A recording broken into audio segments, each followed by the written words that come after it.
Bonsoir, bienvenue sur patriote.info, sur Libéré sur Parole. Ce soir, blockchain, chaîne de Ponzi, crypto-monnaie, Ethereum, Bitcoin, que des mots nouveaux avec lesquels vous n'êtes certainement pas familiarisés pour certains d'entre vous.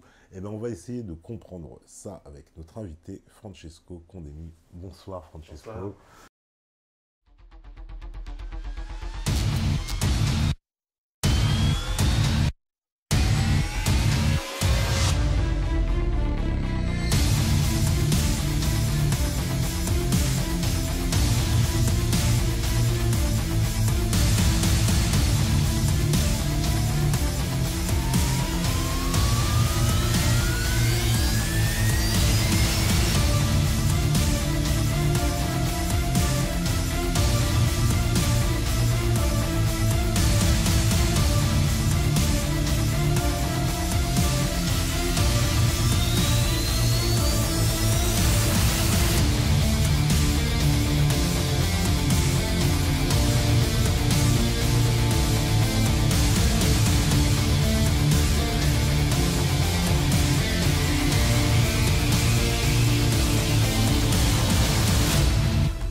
Alors, Francesco, bonsoir à tous, évidemment, ceux qui sont connectés. Si vous voulez d'ailleurs vous connecter sur le chat pour poser des questions, c'est dans le salon questions pour le direct sur le Discord.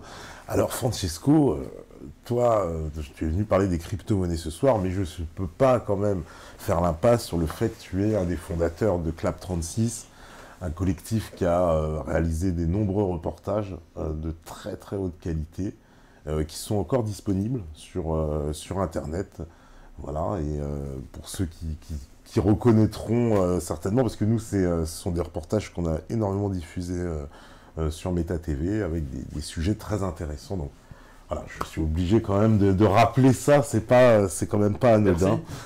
Non, c'est pas anodin, et bravo vraiment pour tout ce travail. Mais bon, ce soir, tu es venu nous parler des crypto-monnaies. Alors, un sujet qui intéresse énormément les gens, parce que c'est tout nouveau, on n'y comprend pas grand-chose. Je vais te dire, pour un profane, crypto-monnaie, on entend, alors certains nous disent non, c'est de l'escroquerie, il ne faut pas tomber dedans, d'autres nous disent c'est l'avenir, d'autres nous disent oui, c'est comment dire, espèce de nouvelle, comment dire, nouvelle économie qui va être révolutionnée en fait avec ce système-là. Et j'aimerais... Ça, c'est certain. Ça, c'est certain, selon toi, c'est très bien. On va pouvoir expliquer aux gens un peu qu'est-ce que c'est, comment ça fonctionne et quelles sont les perspectives d'avenir pour ce projet. Alors, qu'est-ce que c'est déjà crypto-monnaie? Parce que donc tu as un livre qui est en cours, hein, c'est ça. Voilà, j'ai un livre en cours que j'aurais voulu présenter ce soir, mais malheureusement, je n'ai pas eu le temps de le finir. D'accord. Je suis pas le seul de tes invités qui répète cette phrase, mais c'est vrai, comme on n'est pas tous des salariés de l'éducation nationale ou de la culture, on est obligé quand même de faire autre chose pour survivre. Ouais. Alors, je suis de prof, hein, ce n'est pas un mot contre l'éducation nationale, mais alors, d'abord, ce soir, nous allons discuter de ce que c'est la blockchain, les crypto-monnaies. Ce n'est pas une mission technique. Hein. Alors, beaucoup d'entre nous, parce qu'ils sont ingénieurs ou informaticiens, connaissent les choses. Ceux qui veulent vraiment avoir des détails, il y a des vidéos qui sont très bien faites, hein, et qu'ils allaient se les voir sur Internet. On va pas répéter les mêmes choses qui sont vues. Moi, j'ai un angle qui est très différent, qui est l'angle d'expliquer un peu cette nouveauté, qui n'est pas tellement ça, c'est pas vraiment une nouveauté, Oui. et de voir un peu quelles sont les perspectives qui s'ouvrent à nous avec les crypto-monnaies. Parce que c'est à la fois quelque chose qui rassemble une grande escroquerie, on nous dit, comme nous dit par exemple monsieur le président, le directeur général de la JP Morgan. Mais bon, comme par hasard, une fois qu'il a dit ça, qu'il a fait chuter le Bitcoin, il en a racheté et il a fait une grosse spéculation. Donc c'est à la fois une source de spéculation très forte, une source de fraude fiscale très forte, dont tous les gouvernements ont très peur. Et puis c'est aussi une perspective d'avenir qui est incontournable. hein, et qui permet à ceux qui le sauront prendre de la bonne manière de pouvoir avoir un instrument qui permet de s'affranchir et de pouvoir avoir un certain degré de liberté dans ses propres activités, ses propres projets avec un fonds économique. D'accord. Alors, déjà, crypto-monnaie. Alors, crypto, c'est caché en grec. Ça veut dire caché. Voilà. Ça veut dire quelque chose. La monnaie cachée. Et en fait, les monnaies, pour exister, il doit avoir un esprit, un attribut qu'on dit fungis. C'est-à-dire qu'en fait, elles doivent pouvoir acheter, pouvoir échanger, s'approprier un bien, à peu près de la même manière et de manière reproductible. Or, et c'est pour ça qu'on a très peur de la déflation et de l'inflation, parce qu'il fausse la valeur de la monnaie, tout de à fait. l'échange. Mais si tu regardes bien aussi ce que c'est qu'une monnaie, une monnaie, il faut... alors, une monnaie et l'argent, ce n'est pas la même chose. Ah, explique-nous la différence. L'argent est une promesse sur le futur. Oui. D'accord. C'est-à-dire, j'ai de l'argent, et l'argent, il dit, avec moi, tu vas racheter une même type de marchandise ou une autre, d'accord, quand tu le voudras, si tu me détiens. La devise, c'est le support matériel de l'argent. D'accord. C'est-à-dire que, par exemple, imaginons, avant l'Union européenne, il y avait donc l'espace économique commun, la CEE, et il y avait une monnaie qui était une monnaie unique, mais qui n'était pas encore matérialisée, qui était l'écu. Bon. L'écu, par contre, il n'avait pas de devise. Personne d'entre nous avait des écus dans les poches. Non. D'accord. Donc, on peut avoir très bien de l'argent et ne pas avoir de devise. Par contre, la réciproque, il faut, si on a une devise, on a forcément l'argent derrière. Ça, c'est ce qu'essayait d'expliquer d'ailleurs Marine Le Pen à Macron, mais qu'il n'avait pas compris. Oui. Je dis ça comme ça. Mais c'est intéressant. On va essayer d'être le moins possible polémique sur les questions, parce que je sais que ta télévision est regardée par des gens de gauche, de droite, d'extrême gauche, d'extrême droite. Ah, ça c'est vrai. Voilà. Donc c'est l'intérêt quand même de tout ce que tu as fait comme travail, toi, personnellement, parce que moi, j'ai pas raté beaucoup de choses de ce que tu as fait. Et j'ai appris beaucoup de choses. Alors là, la chose qui se passe, c'est qu'on a une monnaie qui est une monnaie qui vit sur Internet. C'est ça qu'il faut comprendre. Oui. Cette monnaie, elle n'a pas de ce qu'on appelle dans les transactions économiques ou cadastrales, par exemple, un tiers de confiance. Qui est le tiers de confiance, par exemple, quand moi, tu as une maison à vendre, je vais l'acheter. Le tiers de confiance, c'est qui? Ben, c'est l'euro. Non, le tiers de confiance. C'est le notaire, pardon. C'est le notaire. Oui, le notaire. Oui, c'est lui qui fait l'intermédiaire. Oui. Et l'achat, donc il va voir sur le cadastre qui appartient à l'État, à qui appartient le bien, à est-ce qu'il est libre, est-ce qu'il n'est pas libre, etc., et tout, et on te le vend. Et lui garantit ça. Tout à fait. Et les notaires, dans la Chambre nationale des notaires, entre eux, ils ont une petite blockchain, c'est-à-dire une communication entre eux, d'accord, c'est un club, qui disent ce bien-là, il appartient que à ce monsieur, à cette dame, ou à cette personne morale. Alors, le tiers de confiance dans l'argent, c'est la banque centrale. C'est la banque centrale. Voilà, c'est une banque centrale qui dit, voilà, moi je suis le garant de ce qu'il y a derrière. Et donc, la promesse sur le futur qui est dans cette monnaie qui porte l'argent que j'ai fait, par exemple l'euro, eh ben, il va être garanti par moi. D'accord. Donc, si je suis une puissance de frappe nucléaire, je peux la garantir, parce qu'il y a des clubs après, parce que tu sais très bien que l'argent qui, par exemple, il y a au Maroc n'a pas la même valeur, et la même valeur politique que le dollar, ou alors le franc, ou alors l'euro, ou autre chose. Donc, il y a quelque chose derrière. Et puis, tu as un élément qui est très important dans l'argent aussi, c'est que tu peux, avec cet argent, le thésauriser, avoir des intérêts, exactement comme ça se passe dans n'importe quelle autre devise. Alors, si on prend un exemple le plus parlant des crypto-monnaies, tu prends par exemple le Bitcoin.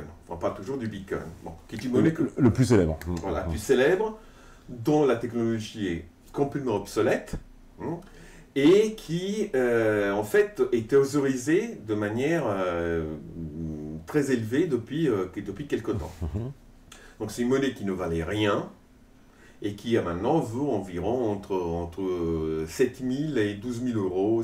Bon. C'est une monnaie qui varie beaucoup. Hein.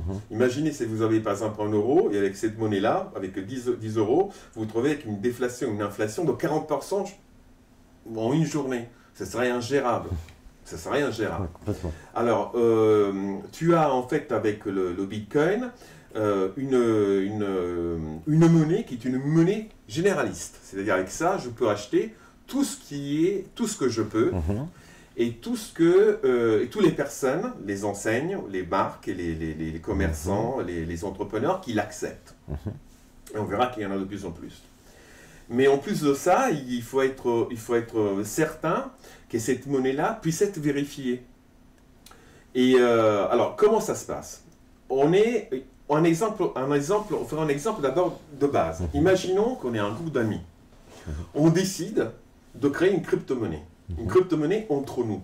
Ouais. Alors, qu'est-ce qu'on fait? On va dire, on fait une mailing list, par exemple.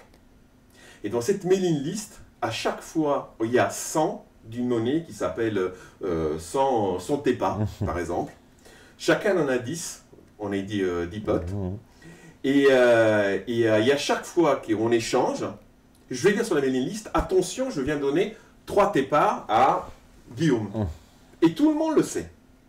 D'accord? Parce que tout le monde envoie un mail en disant « Je te transfère le mail qu'il m'a envoyé Francesco pour dire que c'est vrai. » Donc ça, en fait, ce fonctionnement de vérification, pour éviter que le même Francesco donne encore 3 TEPA, non seulement à TEPA, mais à Yann, à Guillaume et à Yann, d'accord? Donc on va faire attention pour qu'on sache à un moment donné qu'est-ce que Francesco il a comme crypto-monnaie. Alors ce système de vérification, on ne va pas aller plus loin, ça s'appelle la blockchain. C'est ça la blockchain. C'est la blockchain. C'est-à-dire, alors c'est la blague que tout le monde fait, donc je la fais moi aussi parce que sinon je ne vais pas être sérieux. Blockchain, ça dit block de chaîne. Qu'est-ce que c'est? En fait, l'information qui est tenue dans les crypto-monnaies comme le Bitcoin est hachée, c'est-à-dire qu'elle est réduite en simple valeur informatique, en langage informatique, des 0 et des 1. Par un système qui a à voir avec la vérification de la blockchain, qui est écrite avec un système qui est très stable, qui s'appelle C++.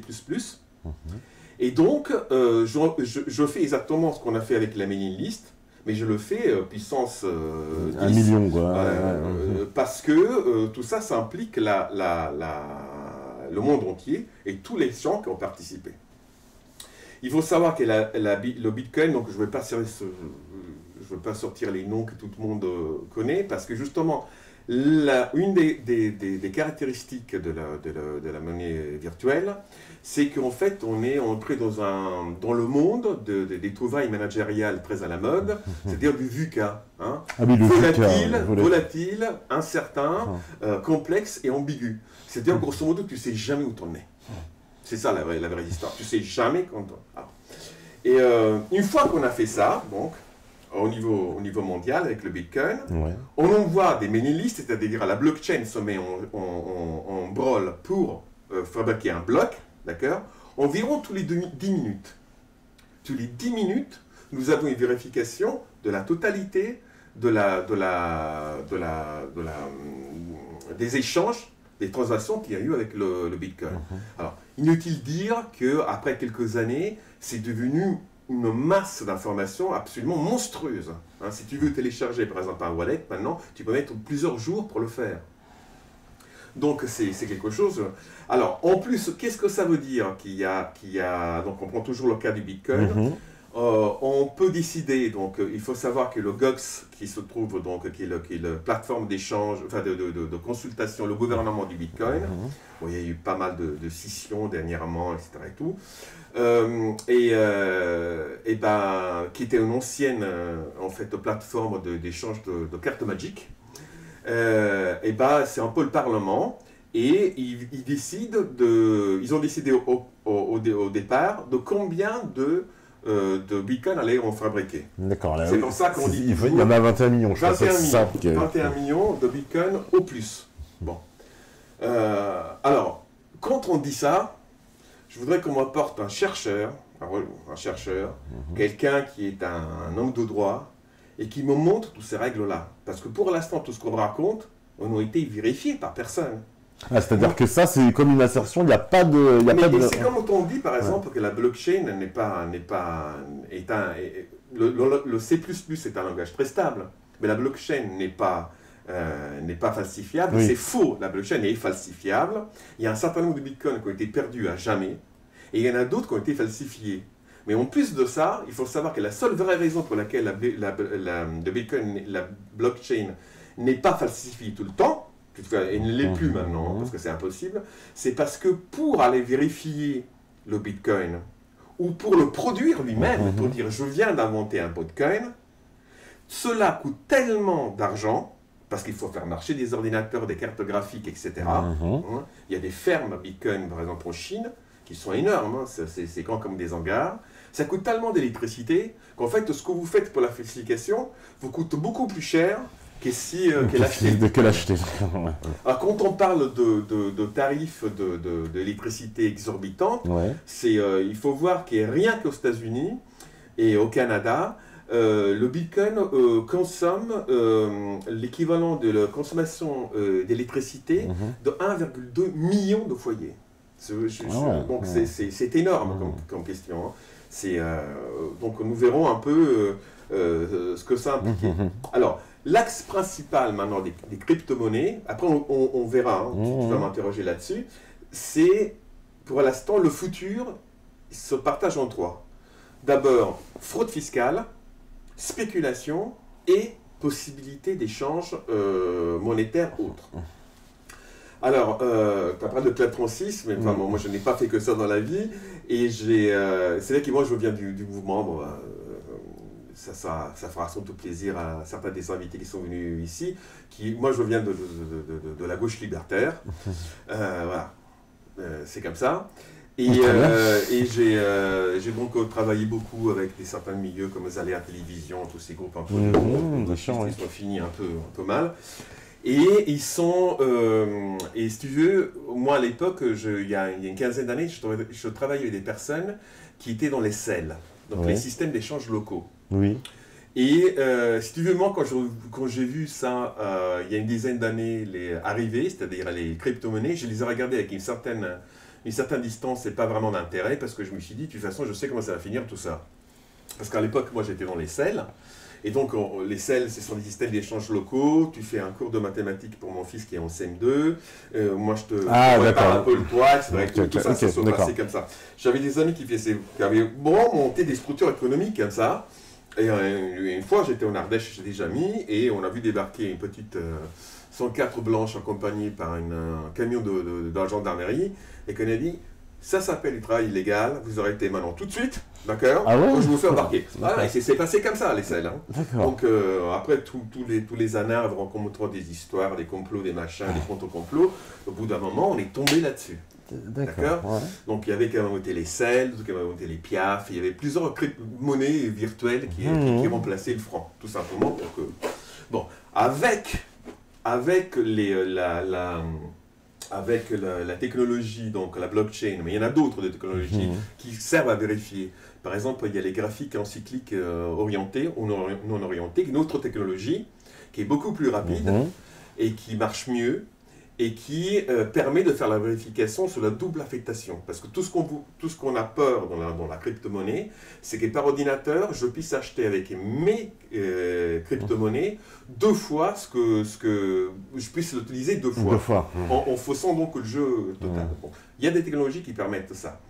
Et donc, il y a, donc on va commencer par le positif, si tu veux bien, il y a la possibilité à l'heure actuelle de pouvoir s'extraire très fortement, alors je ne sais pas si je peux le dire, je ne sais pas si les gendarmes vont débarquer, m'arrêter, me faire parler, mais moi par exemple je connais des artisans qui travaillent maintenant avec du bitcoin,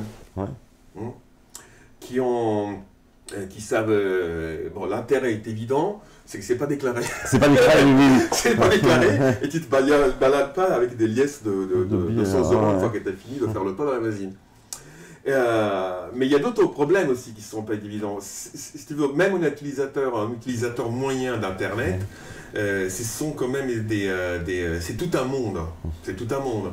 On va prendre par exemple le cas le plus connu de certaines plateformes Et puis aussi, on va voir un peu comment ça marche. Mais je préfère que tu me poses les questions parce que... Oui, non, mais vas-y, on a besoin de comprendre un peu, c'est vrai, comment ça fonctionne, parce que, c'est-à-dire, n'importe qui peut avoir accès... Mais moi, j'ai voté tu vois, mon prénom, c'est Francesco, et bon, maintenant, je me suis fait jeter parce que je n'ai pas valorisé ma monnaie. J'ai voté une monnaie qui s'appelle Chesco, par exemple. Chacun peut faire sa monnaie. Chacun peut faire sa monnaie. Il n'y a aucun... Et il y a des plateformes qui le font. En ce moment, par exemple, ceux qui veulent spéculer, qui s'intéressent bien à Dog ou Dogecoin, cette année-là, c'est l'année du chien chez les Chinois, et ça monte, ça descend, enfin, il y a des personnes qui se lèvent à 2h du matin pour acheter d'un côté, pour vendre de l'autre, etc. et tout, j'en connais. N'importe qui peut le faire, pour voter. La question est de savoir comment tu la valorises. Qui va te faire confiance, d'accord? Et surtout, comment tu fais pour rapatrier ton argent. En plus, oui, parce que c'est pas évident, parce que toi tu dis, tu sais, quand on entend parler, il y a des gens qui sont milliardaires en Bitcoin. Moi, ça me fait rigoler, je me suis dit, à quoi milliardaire en Bitcoin? Oui, parce que ça veut dire quoi? Mais Bitcoin, après, je fais quoi? Je peux les transformer on prend un cas simple, pour ceux qui veulent aussi comprendre un peu. Et alors, je ne conseille à personne d'investir dans les crypto-monnaies, mais bon, on peut, si vous avez des petites économies, acheter 20, 30, 50, 100 euros pour faire une expérience, et puis voilà, ça pourrait être très marrant, on peut comprendre un peu ce que ça veut dire. Alors, tu as par exemple des sites qui sont des sites très par exemple, tu as Coinbase, qui est un site internet qui est situé à San Francisco, qui est un des leaders mondiaux sur les crypto-monnaies, qui vendent essentiellement de l'Ethereum, qui utilise une autre technologie justement que la blockchain, et qui a un langage très accessible et tout à fait à la portée de tous ceux qui ne sont pas ingénieurs, qui ne connaissent pas ces processus. Et donc tu rentres dedans, tu t'inscris. Bon, alors il faut déjà savoir une chose, quand on dit que c'est complètement anonyme, je ne connais pas de site, d'accord, dans laquelle on ne te demande pas une preuve de qui tu es. Alors, Coinbase ne te demande rien d'autre que faire une photo devant ton écran d'ordinateur de ton passeport. Voilà. Donc ça va, on s'est compris. Donc, donc eux, ils savent qui c'est. Eux, ils le savent. Alors, et par exemple, la Réserve fédérale américaine a demandé à Coinbase au mois de novembre de donner toute la liste des personnes qui étaient inscrites chez eux. C'est pour dire qu'ils connaissent, mais c'est bon. Tu as autre chose qui se passe, c'est qu'au bout d'un moment, qu'une fois que tu as acheté chez eux, par exemple des bitcoins, tu as décidé d'en vendre une partie. Donc à ce moment-là, il faut que tu donnes le compte de ton compte en banque à toi, et tu payes la transition, d'accord, et ça revient sur ton compte en banque à toi, par exemple, de la Société Générale. Et ça revient en monnaie, on va dire. Et ça revient en monnaie, en euros. En euros, par exemple. Bon, voilà. Alors, et bien évidemment, le deal qui s'est passé entre Coinbase et la banque, d'accord, mais déjà Coinbase est un site qui donne de l'argent à la banque, ça ne pose aucun problème. Mais pourquoi Coinbase il le fait? Ça, c'est une question, parce que c'est intéressant. Qu'est-ce que ça veut dire? Tu as fait une monnaie, d'accord, et puis l'autre, il te la paye en euros. C'est quand même bien. En fait, il te la paye tout simplement en euros parce que toi, tu l'as acheté chez eux en euros. Et quand tu la revends, la banque qui soutient Coinbase, d'accord, dit tout simplement, on sait qu'il y a ça de volume général des acheteurs chez vous, donc pour les transitions qui n'en vont pas de la 10-15% par d'une certaine somme, on vous paye parce qu'on sait qu'il y a de l'argent qui rentre. Bon. On vous paye, mais bien évidemment, quand on caisse de l'argent chez toi, tu as un plafond maximum que tu ne peux pas dépasser. Si tu veux le dépasser, tu as encore toute une autre procédure qui est beaucoup plus compliquée. Et tu paies la transition. C'est comme ça qu'ils se payent Coinbase. D'accord? C'est important de comprendre ces mécanismes parce que je pense que les personnes vont très vite sur ces petits détails qui ont à voir avec le rapatriement des bitcoins, l'achat des bitcoins. Mais je pense que si on veut comprendre un peu, quand on est complètement profane, comment ça se passe, il faut donner des exemples. Voilà, tu vois. Alors, voilà que donc j'ai donc un site internet qui héberge mes bitcoins et mes crypto-venus, on va dire les bitcoins, et je peux les vendre, les acheter.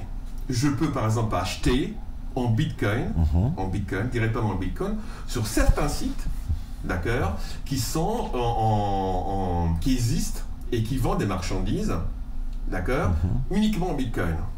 Il y a par exemple un garage en Californie qui vend des Lamborghini, des Rolls-Royce, des Ferrari, uniquement en Bitcoin. Donc s'il y a encore, quand j'ai vu ça, je me suis dit, c'est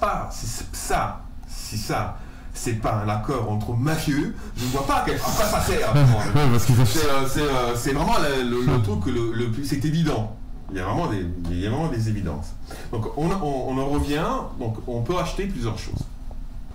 Mais toi, ce que tu gardes toi, c'est un certain nombre de bitcoins sur un site internet.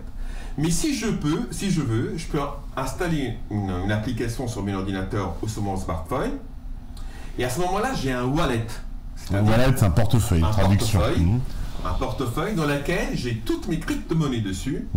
Et à chaque moment, je peux décider de acheter cette crypto-monnaie, vendre celle-là, etc. etc.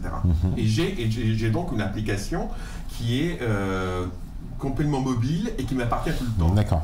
Cette application-là est une application qui marche avec une petite clé USB et à chaque fois que je me branche dessus, je suis directement connecté sur le réseau mondial. Je connecte directement mon wallet sur le réseau mondial. Donc autant dire que, sauf s'il y a une guerre atomique totale, il y a toujours quelqu'un qui va avoir son serveur et donc on gardera tes bitcoins. Toi, pour t'identifier par rapport aux autres, de ce qu'on appelle une clé privée. Ces clés-là, c'est une clé privée, c'est-à-dire c'est un document que tu dis que tu es toi. D'accord. C'est le jour où tu achètes les monnaies, on te donne cette clé. On te donne cette clé-là. On te donne cette clé-là qui est accompagnée aussi d'un QR code. D'accord. Donc tu n'as pas forcément besoin. Mais tu as besoin du QR code. Par exemple, il y a certaines bars dans Paris qui marchent qu'avec des bitcoins. Donc tu vas avec ton smartphone, tu prends ton demi et puis voilà. Et donc ils scannent ton QR code et on t'enlève la partie de bitcoin que tu as acheté. Ta bière. Et tu as une clé aussi qui est une clé pour te manifester aux autres et avec laquelle tu peux acheter. D'accord. Tu as une clé publique, une clé privée. Voilà. Ça, c'est un peu... Je ne sais pas si on peut faire plus simple que ça, parce que franchement, j'ai répété ça à plusieurs personnes, je me suis entraîné pour voir qu'est-ce qui comprenait de ça. Il me dit, écoute, on ne voit pas trop comment ça marche, mais on a compris le principe. Et c'est ça qu'il faut comprendre, parce que moi, j'ai parlé avec beaucoup de personnes, pas seulement ni des étudiants, ni des profanes, qui sont obsédés maintenant par cette histoire, qui a fait un petit produit. J'ai entendu même quelqu'un de l'humanité l'autre jour parler sur internet du bitcoin, des soirées et tout. En fait, je comprends la blockchain, ils n'y comprennent rien. Mais on leur actuel, aller parler des crypto-monnaies sans parler de la blockchain, tu passes pour un imbécile. Voilà, c'est à peu près ça.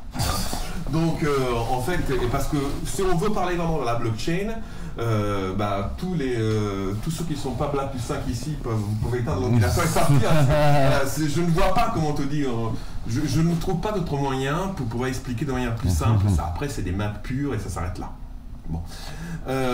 Donc les crypto-monnaies, pour l'instant, ils sont utilisés selon 3 modalités principales. Une fraude fiscale, c'est-à-dire qu'en fait, tu peux cacher de l'argent, d'accord. Mais c'est aussi vrai si tu as fait un braquage. D'accord. Tu arrives tu peux acheter maintenant par PayPal des crypto-monnaies. Oui, alors là, tout est caché. Là, tu te perds dans le réseau mondial et après, tu disparais. Et ni le fisc, ni qui que ce soit, tu n'es pas obligé de raconter à tes voisins, ne sait que tu es détenteur d'une petite fortune que tu peux mobiliser à un moment donné. Oui, parce qu'en fait, personne ne peut savoir à qui appartient en fait le bitcoin, c'est ça ? C'est à la fois d'une grande très fascinante, mais c'est quand même très inquiétant, parce que imagine, on revient sur le cas de la maison, de notaire. Tu as au bout d'un moment Ludovic qui va arriver et qui va dire non, mais cette maison elle n'appartient pas à tes parts, je ne sais pas s'il a acheté ou pas, ça, il est à moi. Bon, maintenant elle n'est pas à toi. La preuve, c'est qu'on va voir le notaire, non pas le notaire d'ailleurs, tout le voit plus, on va au cadastre, on va voir. Et ça s'arrête là. Le tiers de confiance, je dis mais non, mais c'est pas Ludovic, ça t'est pas. Et ça s'arrête là. Si jamais, d'accord, je veux prendre Ludovic, je lui fais des sévices, je lui fais signer un papier comme quoi, plutôt toi, tu vas donner la maison à Ludovic, bon, il y a une infraction pénale, d'accord, et de toute façon le cadastre il n'acceptera pas le papier. Il me dit non, mais moi ça passe chez le notaire, etc. Et tout, non. Et toi, entre-temps, tu as eu le temps de déposer plainte pour sévices, etc. Et tout. Or, si je fais ça avec les crypto-monnaies que je vais distorquer par la violence vont définitivement aux yeux de la planète tout entière m'appartenir à moi, à mon code privé, à moi. Et c'est du vrai problème à l'heure actuelle. Un des vrais problèmes à l'heure actuelle, c'est qu'en fait, qui va protéger les détenteurs du Bitcoin et crypto-monnaies? Alors, il y a ce fameux jeune enthousiaste, on va dire, qui était en Thaïlande, qui nous a tous pris pour des abrutis pendant 2 ans en disant « Regardez, moi, je suis la belle vie, j'ai la piscine, j'ai les jolies filles sur les décapotables, etc. » et tout. Bah, il est arrivé ce qui devait arriver, à force de se monter. Il y a 2 semaines, ils sont entrés chez lui, ils ont chauffé les pieds. Et il a perdu, je ne sais pas combien de millions de bitcoins. Ah d'accord, ils sont venus le torturer pour... Donc il faut faire attention. Et maintenant, même si le fait est reconnu, la police a pris une plainte, il a vu tout ça, mais les bitcoins, ces bitcoins à lui, qui sont maintenant dans la chaîne globale, c'est fini. C'est ça, ouais. Donc, il faut comprendre ce que ça veut dire. Il faut comprendre ce que ça veut dire. Or, je peux faire ça avec le Bitcoin, une crypto-monnaie, mais je peux faire ça pour n'importe quelle activité économique. Imaginons que je veux monter une entreprise de covoiturage. Il y en a plusieurs en France. Oui. L'entreprise de covoiturage, donc je vais faire une entreprise de covoiturage qui va marcher avec une blockchain covoiturage, qui va donner de la monnaie, d'accord, qui va s'appeler covoiturage coin, d'accord, avec des jetons, ce qu'on appelle les tokens. Les tokens, ouais. D'accord, la monnaie, les jetons, pour ça. Voilà. Donc, à chaque fois, je peux fabriquer une crypto-monnaie. Mais il y a une bourse aux crypto-monnaies qui existe aussi. C'est-à-dire que cette monnaie covoiturage coin peut être mise en parallèle avec des bitcoins, qui peut on peut la mettre en parallèle avec Dogecoin ou autre chose. D'accord, oui. Et on a des systèmes à l'heure actuelle qui s'équilibrent par le libre marché, on va dire. Bon. Pour l'instant, ces choses-là, c'est-à-dire les crypto-monnaies, et l'activité autonome, si tu veux, libertaire d'appropriation de ces choses-là, à ma connaissance, elle ne s'est pas encore faite. Et à ma grande surprise d'ailleurs, parce que je pensais que c'était justement les milieux à quels moi j'avais participé avec les SEL ou des petites communautés en Ardèche qui allaient prendre le relais. En fait, pour l'instant, je n'en connais aucune. Mais c'est ça qui va se passer, c'est-à-dire c'est le futur, c'est inévitable. Et il y a des pays à l'heure actuelle, comme le Vietnam ou le Japon, qui payent en bitcoin pour des sommes de plusieurs centaines de millions de dollars par jour de ça. Tu vas au Vietnam, n'importe qui achète et vend avec du bitcoin. C'est incroyable. Même sous le marché, même des fruits et légumes. Donc, en fait, si tu veux, l'adhésion de la multitude des abonnés à Internet a fait qu'au bout d'un moment, les personnes ils se sont dit probablement, finalement, est-ce que cette monnaie elle est moins fiduciaire, qui tient sur la confiance, que l'euro ou d'autres monnaies de singe comme le dollar. Oui, bien sûr. Et donc, tu as en fait, elle est portée par la masse des gens. Et c'est pour ça qu'elle est valorisée. Et c'est pour ça que, comme tu peux le remarquer, j'ai fait le compte l'autre jour, d'ailleurs, j'avais lu un article qui avait fait de manière un peu plus précis que moi, le compte. Le Bitcoin était donné pour mort depuis l'origine plus de 250 fois. Mais il est toujours là. Et il sera toujours là. Bah, en plus, il y a un moment, les bitcoins, il est donné quasiment au début. C'était un truc, ça valait rien. Mais ça valait rien. Ça a été inventé, d'accord, ça valait 0, puis ça valait quelques centimes de dollars. Et puis ça a plongé contre. Alors, l'histoire, il faut savoir, c'est qu'il y a eu un monsieur qui s'appelle Laszlo. Et ce monsieur-là, un jour... Ah oui, Laszlo Aniex, j'ai noté son nom. Et probablement en hongrois, vu le nom, mais je n'en sais rien. Parce que même sur la paternité et tout ça... Oui, la paternité remise en cause, tout à fait. On est en plein volatile, incertain, complexe et ambigu, en fait, on ne sait pas d'où ça vient. Il a dit, moi je veux bien t'autoriser ça, le vendre, l'acheter, c'est vrai et tout, mais je voudrais savoir si avec cette monnaie-là, quelqu'un veut bien me donner, il était très intelligent, il n'a pas dit une pizza, il a dit 2 pizzas. hein, parce que le fait qu'il le mette au pluriel, ça rompt la chaîne de référence. Et en fait, il a attendu quelques jours, tu dis, avant qu'il y ait quelqu'un qui lui vende. Alors, il faut savoir que le HFT, c'est-à-dire le High Frequency Trade, ce sont des centaines de milliers d'opérations à la seconde qui se passent dans les bourses, hein, avec les robots, etc. Donc, avoir attendu quelques jours, c'est dans le monde de la spéculation et de la si tu veux, de la bourse, oui, c'est une éternité. Oui, d'accord. Mais au bout d'un moment, il les a eu ces pizzas. Il les a achetés 10 000 bitcoins. C'est-à-dire, si tu tiens compte des fluctuations, entre 30 et 40 millions de dollars. D'accord? Donc, c'est les pizzas les plus chères de l'histoire de l'humanité, qu'on sache. Bon, est-ce que ça en valait la peine? Est-ce que c'était bon subit? On ne sait pas, mais c'est lui qui a envoyé la dynamique. On a dit, tiens, finalement, on peut vraiment la faire circuler.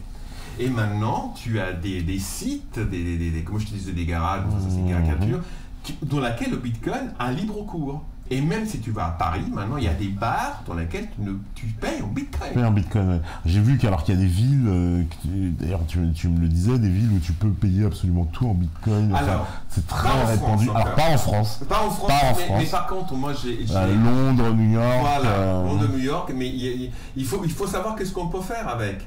Imagine que par exemple, je suis maire d'une petite ville et j'ai dit, moi, quand il y aura grève, quand la cantine ne marche pas, je vais automatiquement vous redonner l'argent, d'accord, sous forme de tokens, c'est-à-dire de jetons, pour prolonger votre abonnement scolaire de votre fils ou de votre fille, et je peux le faire avec une crypto-monnaie. Je n'ai pas besoin de passer par des euros. Oui, tu vois ce que je veux dire? Ouais. Et donc la pression va être très forte, et tôt ou tard, quelqu'un va le faire. Bon. Pour l'instant, on a beaucoup parlé. Donc ça, c'est la perspective positive. Les perspectives négatives qu'il y a, il y en a une qui est négative pour l'État, c'est la fraude fiscale, c'est évident. D'accord.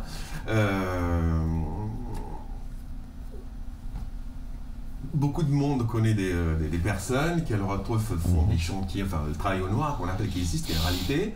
Bon, ça, je vais te dire, c'est gros comme une maison, c'est pas la peine d'attendre 10 ans, c'est le cas maintenant, ça existe maintenant. Moi j'ai nom et prénom, je ne dis pas. Bien sûr. Voilà, donc, et puis pour l'instant, le troisième vraiment existence et crypto-monnaie, c'est la spéculation. C'est-à-dire, en fait, pour l'instant, c'est une spéculative parce que ceux qui les ont, ils ne les vendent pas vraiment. Parce que son oreille cesse de monter. Donc c'est une possibilité que tu as de valoriser. Donc les gens préfèrent le garder, mais c'est un peu une forme de spéculation, comme de l'épargne un peu aussi. Voilà, de l'épargne non déclarée. Ouais, d'accord. Imagine qu'un jour, quelqu'un te donne 10 000 € parce que tu as fait un travail, etc. Tu n'as pas envie de l'avoir, tu prends le train, tu vas à Londres ou n'importe où, tu achètes des bitcoins sans le dire à personne, tu reviens, tu peux contrôler ton compte et tes bitcoins et tes autres crypto-monnaies par là, et tu ne le dis pas. Et personne ne le jamais. Ouais. L'État ne peut même pas te soupçonner. Tu vois, c'est une sacrée révolution. Ouais. C'est une sacrée révolution parce que, si tu veux, à Bercy, il y a eu une réunion ministérielle au milieu du mois de décembre, dans laquelle il a été question de crypto-monnaie parce que les gouvernements sont paniqués. Ah bah, de toute façon, j'allais t'en parler. Les gouvernements sont paniqués. Parce que entre le moment où en fait on a fait la préparation de cette émission et aujourd'hui, mais je te l'avais dit, hein. Et il s'est passé. C'est pour ça on va en parler. Ouais. Mais il s'est passé justement beaucoup de choses. Et tu me l'avais dit, Rodrigo, tu m'as dit, oui, les gouvernements sont en panique, ils vont bouger. Et effectivement, depuis, il s'est passé pas mal de choses parce que j'ai vu dans l'actualité, en fait, tous les gouvernements ont pris une position, quoi. Alors il y en a qui visiblement qui vont les saler, et puis d'autres, enfin on va en parler, et d'autres qui vont vouloir sévirer. Tu veux c'est comme l'histoire du streaming. Ouais. Bah, bien sûr, de temps en temps, on prend un gars de 17 ans, on lui met 3 000 € d'amende, d'accord, on dit voilà, c'est interdit, etc. et tout. C'est interdit, mais tout le monde le fait. Tout le monde le fait. Et c'est ce qui se passe partout. Les Indiens disent chez nous, on va pas utiliser Bitcoin, c'est interdit. Ah bon? Et qu'est-ce que tu vas faire? Concrètement, qu'est-ce que tu vas faire? Tu vas empêcher les gens d'aller sur Internet? J'ai vu la Chine aussi qui a pris des mesures contre les... Mais la Chine, ils sont les plus grands fabricants de Bitcoin. Alors j'ai vu, c'est paradoxe parce que voilà, c'est les plus grands utilisateurs de Bitcoin, mais le gouvernement chinois est vent debout j'ai vu, ils ont pris des mesures incroyables, visiblement contre le Bitcoin, contre les crypto-monnaies, ils veulent même toutes les interdire. Enfin, oui, bien sûr. Moi, je demande, d'accord, qu'on me montre comment faire pour interdire les crypto-monnaies. Je veux qu'on me le montre concrètement. C'est comme l'histoire, c'est l'exemple qui s'approche le plus, c'est le streaming. Oui. Tu sais très bien, d'accord, qu'il y a je sais pas combien de millions de vidéos qui sont téléchargées illégalement par jour. Et tu ne peux pas. Pourtant, et c'est moi, j'ai dit, c'est une économie en plus qui est une économie particulière. Un cas comme ça. Imagine que j'ai une maison dans la Creuse. D'accord, j'ai des voisins qui ont un potager, un autre que je sais qui fait de la menuiserie, un autre qui vend des fringues, etc. et tout. J'ai pas besoin de dire à qui que ce soit. Je dis écoute, entre nous, on fait ça en crypto-monnaie. D'accord? On le dit à personne. Et à chaque fois, donc chacun met un tribut en euros pour commencer, et à chaque fois on se change ça. Et à chaque fois qu'on fait rentrer quelqu'un dans notre blockchain, si tu veux, de notre membre à nous, d'accord, on le coopte et on lui donne une partie. Bon. Alors, la question est la suivante. Je vais aller chez Dédé pour aller prendre le lait, chez Louis pour aller prendre les pommes de terre, l'autre il a des vieux fringues, c'est vrai et tout. Moi je lui donne un cours de mathématiques, exactement comme on faisait au moment des selles. Et on se paye comme ça. Qui va nous empêcher de faire ça? C'est impossible. C'est impossible. D'accord. Donc le gouvernement le sait très bien. Il sait que les crypto-monnaies, c'est la forteresse ultime et définitive, mais ultime, pour tout ce qui est travail au noir, c'est évident. C'est là-dessus qu'il va se faire, là-dessus qu'ils vont se faire les grandes fortunes des crypto-monnaies. Je pourrais même te dire, j'ai entendu dire, mais je ne le connais pas. Mais j'ai par exemple, j'ai entendu parler d'un artisan qui devait vendre une camionnette et il a vendu, il a fait les papiers et tout ça avec le changement de carte grise, il a pris il a donné gratuitement, il s'est fait payer en bitcoin la camionnette. La chaudière qu'il avait mis, il se l'a fait repayer en bitcoin. Il a repayé lui bitcoin la partie des pots de peinture qu'il avait pris et ça ne se voit pas. C'est impossible à voir. Parce qu'au niveau de la transaction, tu n'as même pas de mettre. Tu mets même pas l'objet de la transition. Tu mets pas pour le toit. Oui, voilà. Fini. C'est fini. Ouais. Et donc ça, c'est quelque chose qu'il faut comprendre. Ça nous donne une capacité d'avoir une distance par rapport à l'État. Bon, après, on va discuter son fermé dans qui est définitive et que je ne vois pas comment ils peuvent. Je suis catégorique, ils n'ont pas les moyens de pouvoir intervenir là-dedans. Et ils le savent. Et ça les fait très paniquer. Voilà, ça les fait véritablement. Parce qu'en gros, c'est le monopole de l'argent qui n'est plus un monopole en fait. Ce n'est plus un monopole. Ce n'est plus un monopole, comme le monde dans lequel on vit. Le monopole de la violence, qui était celle de l'État par l'armée et par les flics. Bon, tu sais très bien que dans la région parisienne, là où on est, il y a plus de vigiles qu'il y a de flics. Bon, alors, si tu avais dit ça il y a 20 ans, que dans la région parisienne, il y aura plus de vigiles que de flics, tout le monde te prenait pour un fou, c'était inimaginable. On m'a dit, tu comprends les problèmes de sécurité, qu'est-ce que c'est, une milice privée, nanana, face à l'État, c'est exactement ce qui se passe. Et pour les crypto-monnaies, ça va être exactement la même chose. D'ailleurs, ils parlent d'armer les vigiles qui au passage. Oui. Comme ça, ils vont les remplacer. La question est la suivante à l'heure actuelle. Une fois qu'on fera des crypto-monnaies, après, donc bon, il y a des problèmes techniques qui fait par exemple que le Bitcoin aujourd'hui était doublé par un autre Bitcoin qui est fait par les mêmes fondateurs, par une partie de ces fondateurs-là, qui s'appelle Bitcoin Cash. Oui, Bitcoin Cash. Oui. Alors, le Bitcoin Cash, c'est comme le Bitcoin, sauf que la technologie serait plus élastique et ça évite les problèmes de l'immense blockchain qu'il y a derrière le Bitcoin. Mais ou un ou l'autre, ils vont survivre. Et si tu veux, il y a d'autres monnaies qui sont très importantes, comme l'Ethereum. Alors l'Ether, parce que l'Ether est la monnaie de l'Ethereum. D'accord. C'est pas la même chose. L'Ether est donc l'Ethereum et c'est une technologie qui marche mieux et c'est une monnaie qui a été valorisée par 4 ou par 5 cette année. Oui, j'ai vu les courbes sont excellentes. C'est une technologie qui marche, c'est une monnaie qui a une fonction générale comme le Bitcoin et n'est pas dédiée par exemple au covoiturage, à l'échange de voyages ou autre chose, mais elle est générale. C'est comme un grand Bitcoin. Un Bitcoin, mon mieux. Bon. Mais, et par exemple, il y a des fermes de minage. C'est-à-dire, alors, le minage, qu'est-ce que c'est? Voilà, parce qu'on va expliquer ce que c'est, ça aussi, c'est une partie très importante, le minage. Alors, le minage, ce que j'ai compris, c'est mineur, en faisant référence aux mineurs, aux chercheurs d'or, en fait, voilà. Au minage. Ou alors, c'est celui-là, c'est la mine qui te pète sur les pieds le jour où tout ça. Voilà. Alors, en gros, justement, tiens, je vais expliquer, tu vas me dire comme ça si j'ai compris. Hein, moi, je suis l'utilisateur lambda. En gros, ce que j'ai compris, le minage, c'est quelqu'un qui est chez lui avec son ordinateur, ses cartes graphiques, parce que c'est très important apparemment, il faut des ordinateurs, des cartes graphiques, et puis j'installe sur mon ordinateur pour décrire quoi, un logiciel qui va tourner une application qui va tourner toute la journée, et puis à la fin de la journée, la nuit aussi, accessoirement, enfin 24 heures sur 24, et puis à la fin de la journée, donc ce travail qui a été effectué par mon ordinateur, qui a vérifié les informations de la blockchain, machin, je suis rémunéré d'une partie. Voilà. Tu as en fait participé à la formation d'un de ces 21 millions de bitcoins. Voilà. Quand c'est le bitcoin. D'accord. Donc tu as donc été un mineur. Tu as miné le bitcoin. J'ai miné le bitcoin. Tu as fabriqué de la monnaie. Et pour ça, on me donne. Et pour ça, on te donne une partie de ce que j'ai. Voilà. Ça marche très bien. Il y a maintenant, alors bon, tu as dit, avec ton ordinateur, si tu fais ça, tu gagnes 50 centimes par jour. Hein, ouais, d'accord. Ouais. Et tu as dépensé, je sais pas quoi, en électricité. Donc il y a maintenant des professionnels du minage. Et notamment, je t'avais montré sous le fichier là, que je t'avais montré sur la première jetée de mon livre.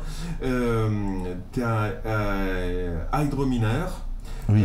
Ce sont donc deux jeunes, je crois qu'ils sont ingénieurs allemandes, qui sont installés en Autriche, pour aller vite. À côté d'un barrage. À côté d'un barrage pour éviter la distribution qui coûte cher. Et en plus, ils font refroidir le système de cartes graphiques avec lesquelles ils fabriquent le bitcoin, c'est-à-dire ils minent le bitcoin, et par l'eau qui donne l'énergie. Dans le barrage. Il faut savoir que quand ils ont commencé ça, c'est parti très vite, leur entreprise. Donc, ils ont fait ce qu'on appelle un ICO. D'accord. Alors, comme on est en France, on l'appelle ICO. On l'appelle pas ICO, même si ça fait un peu beau. Je m'en fiche. Ça s'appelle ICO. Et l'ICO, c'est en fait les fonds qu'on met d'abord, les premiers investissements qu'on met sur une entreprise. Voilà, j'ai compris, comme une start-up un peu. C'est comme une start-up. Il faut donner de l'argent. Il faut savoir que c'est parti très vite, en 26 minutes. En 26 minutes, voilà ce que tu dis. En 26 minutes. Et ils ont soulevé en 26 minutes 500 000 euros. 500 000 euros, voilà, c'est ça. En Ether. C'est-à-dire la monnaie de l'Ethereum. Parce qu'ils font du bitcoin, mais ils se sont payés en Ether. Parce qu'ils ont sans doute compris que ça n'allait pas durer longtemps. Voilà. Donc, c'est quelque chose qui est... Et beaucoup de choses marchent comme ça maintenant. Il y a une vraie économie. Il faut comprendre que quand on dit mais tout ça c'est du vent, c'est du pipeau, etc. et tout. Bon, d'abord, si c'était pipeau, les banques, aussi bien que les États, ils ne seraient pas en train ils ne seraient pas en panique comme ça. Oui, clairement. Pas tous, parce qu'après on va parler par exemple de notre ami Black Masters. Oui, Black Masters, j'ai noté sur Black Masters. Oui, Black Masters, j'ai noté. A quitté la banque pour travailler d'un autre côté de la banque, c'est-à-dire...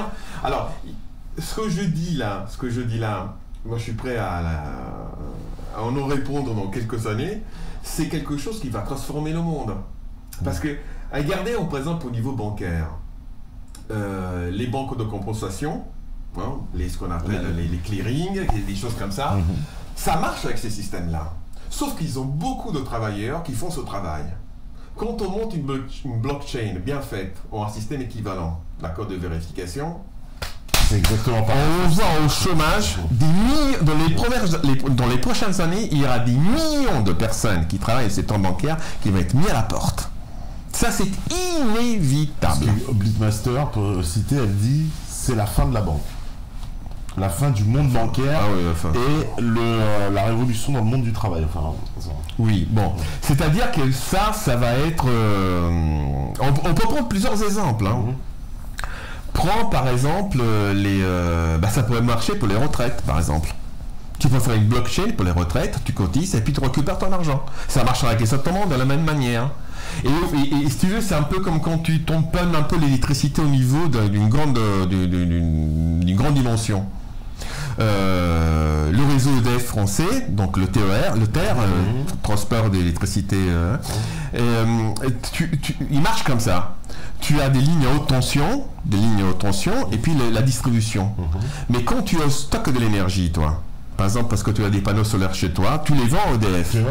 Tu les vends à EDF le jour. Si personne la veut, d'accord, elle est perdue.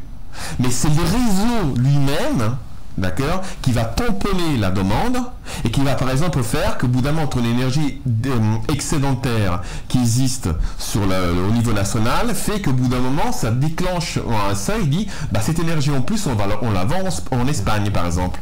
Donc ça va être tamponné de la même manière. À chaque fois que tu vas allumer ton ordinateur, à chaque fois que des personnes se mettent dessus avec leur wallet, tout ça c'est tenu dans le réseau mondial.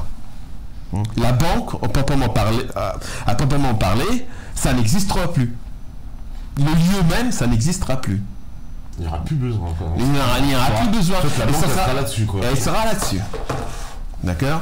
Elle sera là-dessus et avec tout ce que ça implique. Hein. Après, qu'est-ce qu'ils vont devenir les banquiers? Je ne m'inquiète pas pour eux, parce qu'à mon avis, c'est eux qui vont garder. Ils vont mais il faut le comprendre. Mais tu prends par exemple, pour comprendre un peu les vérifications par blockchain et autres technologies, prends par exemple les sites de rencontres. D'accord. Les sites de rencontres, pour l'instant, ils profitent beaucoup aux détenteurs du site lui-même, qui fait pas mal d'argent. D'accord.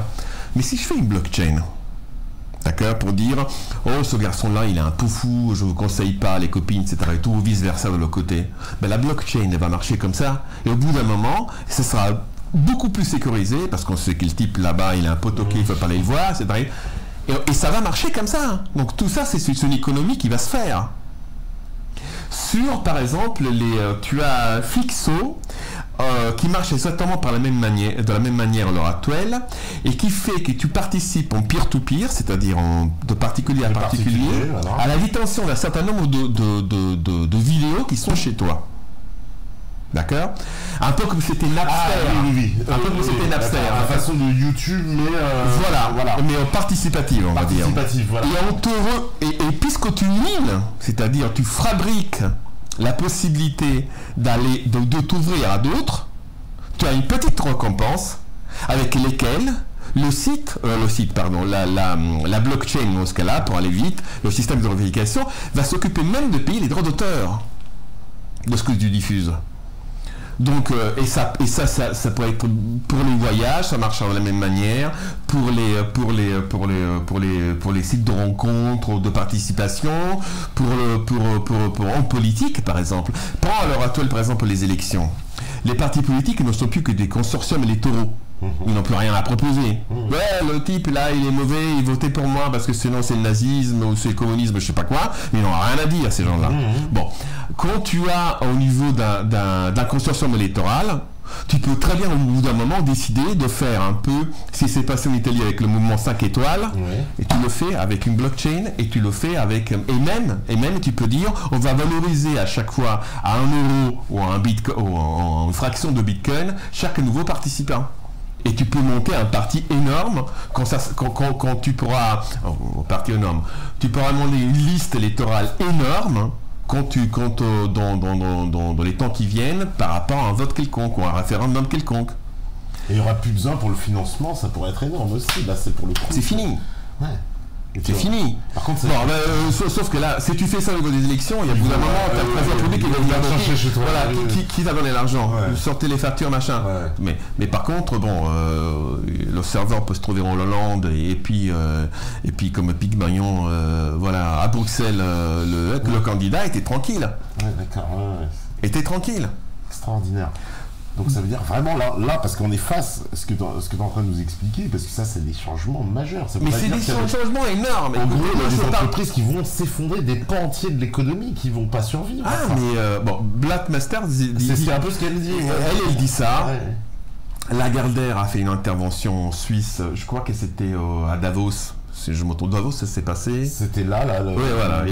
Elle a fait une intervention en disant c'est fini. Ou on suit, ou on disparaît. Le problème, c'est qu'ils ne savent pas comment disparaître, comme suivre. Et tu as une autre chose, bon, on a tous des amis qui ont fait des différentes carrières. Moi, j'ai parlé avec des connaissances qui travaillent à Bercy. Ils me disaient, le vrai problème qu'on a à l'heure actuelle, c'est que chez les décideurs, donc les gens qui ont fait des grandes écoles, etc. et tout, ils ne comprennent rien.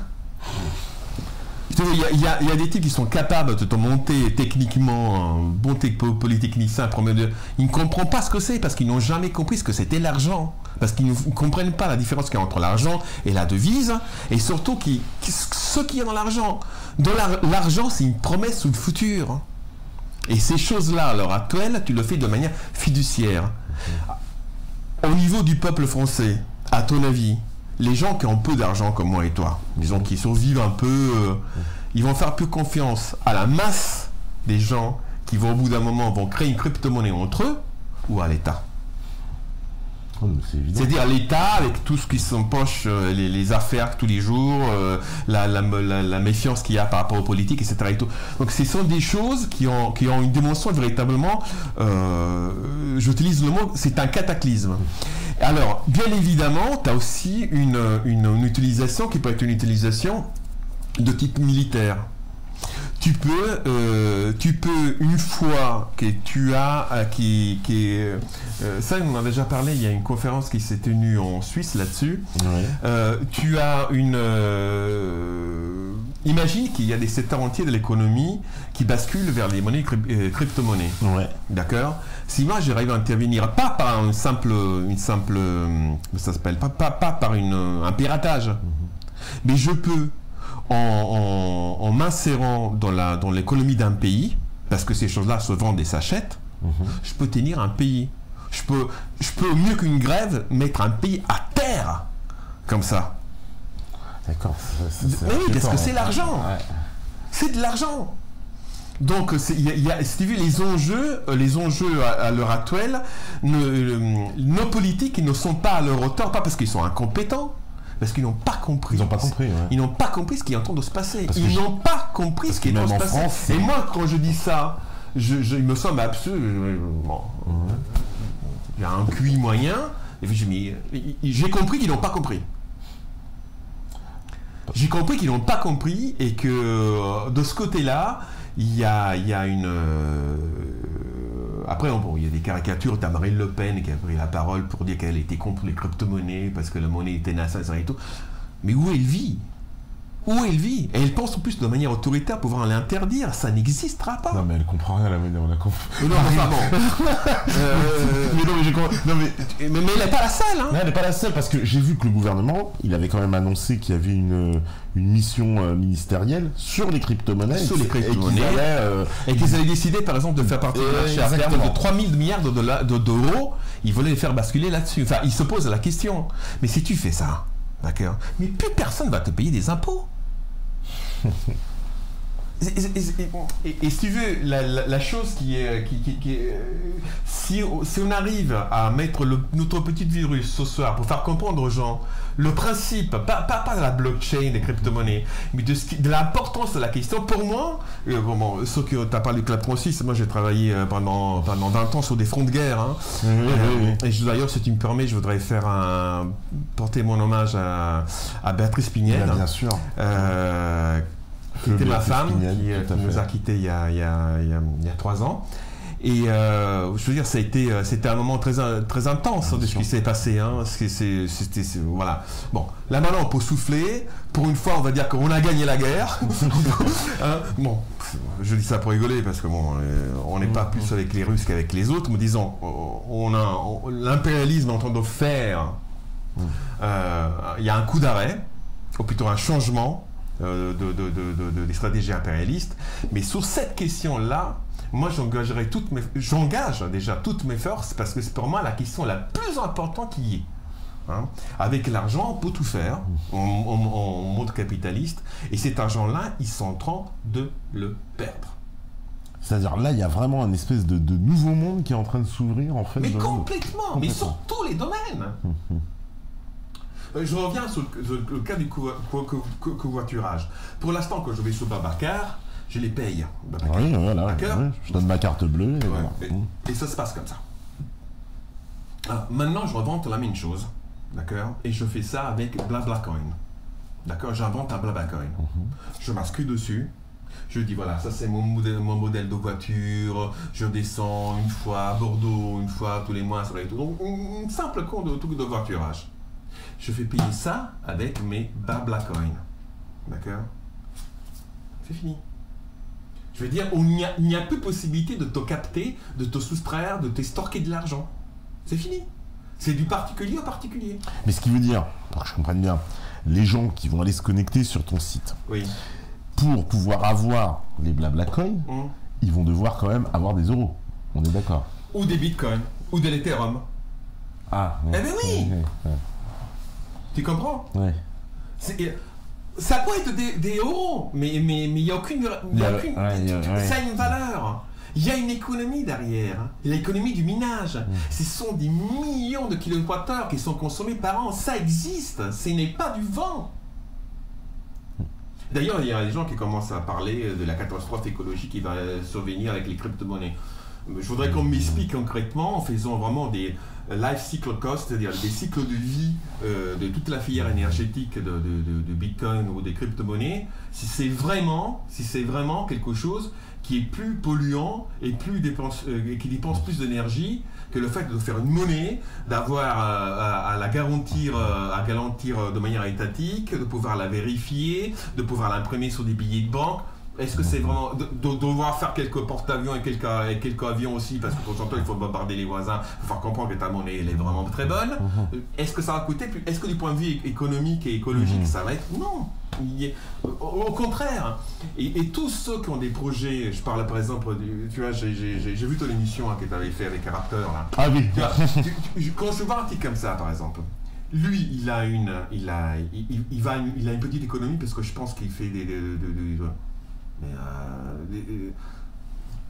non, il n'a pas créé ça. On m'accuse pas de vouloir inciter les gens aux défraudes, mais qu'est-ce qu'il attend? Pourquoi tu continues de te faire payer en euros? Si encore les bitcoins étaient là, thésaurisés, tu ne peux rien en faire. Je veux dire, tu viens avec moi à Opéra, il y a 2 bars là-bas, je veux dire, on s'empiffre et on picole toute la nuit, on paye. On paye en bitcoin et personne ne le sait. C'est une réalité, c'est aujourd'hui ça se passe, c'est pas dans 10 ans, tu verras. Non, c'est là, maintenant. Tu as au Japon des milliers, des dizaines de milliers d'enseignes, Galeries Lafayette et compagnie, de lesquelles tu payes en bitcoin. Donc, ça veut dire qu'il y a des pays, bah voilà, justement le Japon tu le cites comme un pays qui est extrêmement en avance sur ça. Ils ont compris en fait cette révolution, parce que apparemment tu dis que même l'État japonais il accompagne le mouvement, il encadre. Non, parce que l'État japonais est en faillite, séculaire. Oui, on connaît la dette du Japon qui. Il pourra pas s'en sortir. Et donc ils sont en train de préparer. Ça, ce sont des hypothèses, mais je voudrais qu'on me montre qu'elles ne sont pas valables. Qu'est-ce qu'il a fait l'État japonais? Il a dit qu'est-ce que je fais? Je vais à coup sûr. D'accord, vers la catastrophe, parce qu'un jour je serai non solvable, où je m'invente de l'argent, et le jour où ma monnaie, le yen, ça sera foutu, je dirai allez les gars, vous inquiétez pas, on continue comme ça. C'est tout. Alors que la Chine, elle a une réaction inverse, elle est plutôt de dire on va tout arrêter, tout contrôler. Qui dans l'État chinois, qui dans l'État chinois, et comme ils vont, et même eux, tu vois, si tu veux, moi je me suis penché, une petite parenthèse sur l'État chinois, parce que j'ai regardé l'Associated Advertising Association. Donc c'est des grandes entreprises, syndicats de publicistes, des gens qui font la publicité au niveau mondial. Ils pèsent 1000 milliards de dollars. C'est énorme la publicité. Et d'ailleurs, un des secteurs les plus dangereux au monde, ce n'est pas du tout la drogue, la prostitution, les armes, etc. et tout, c'est la publicité.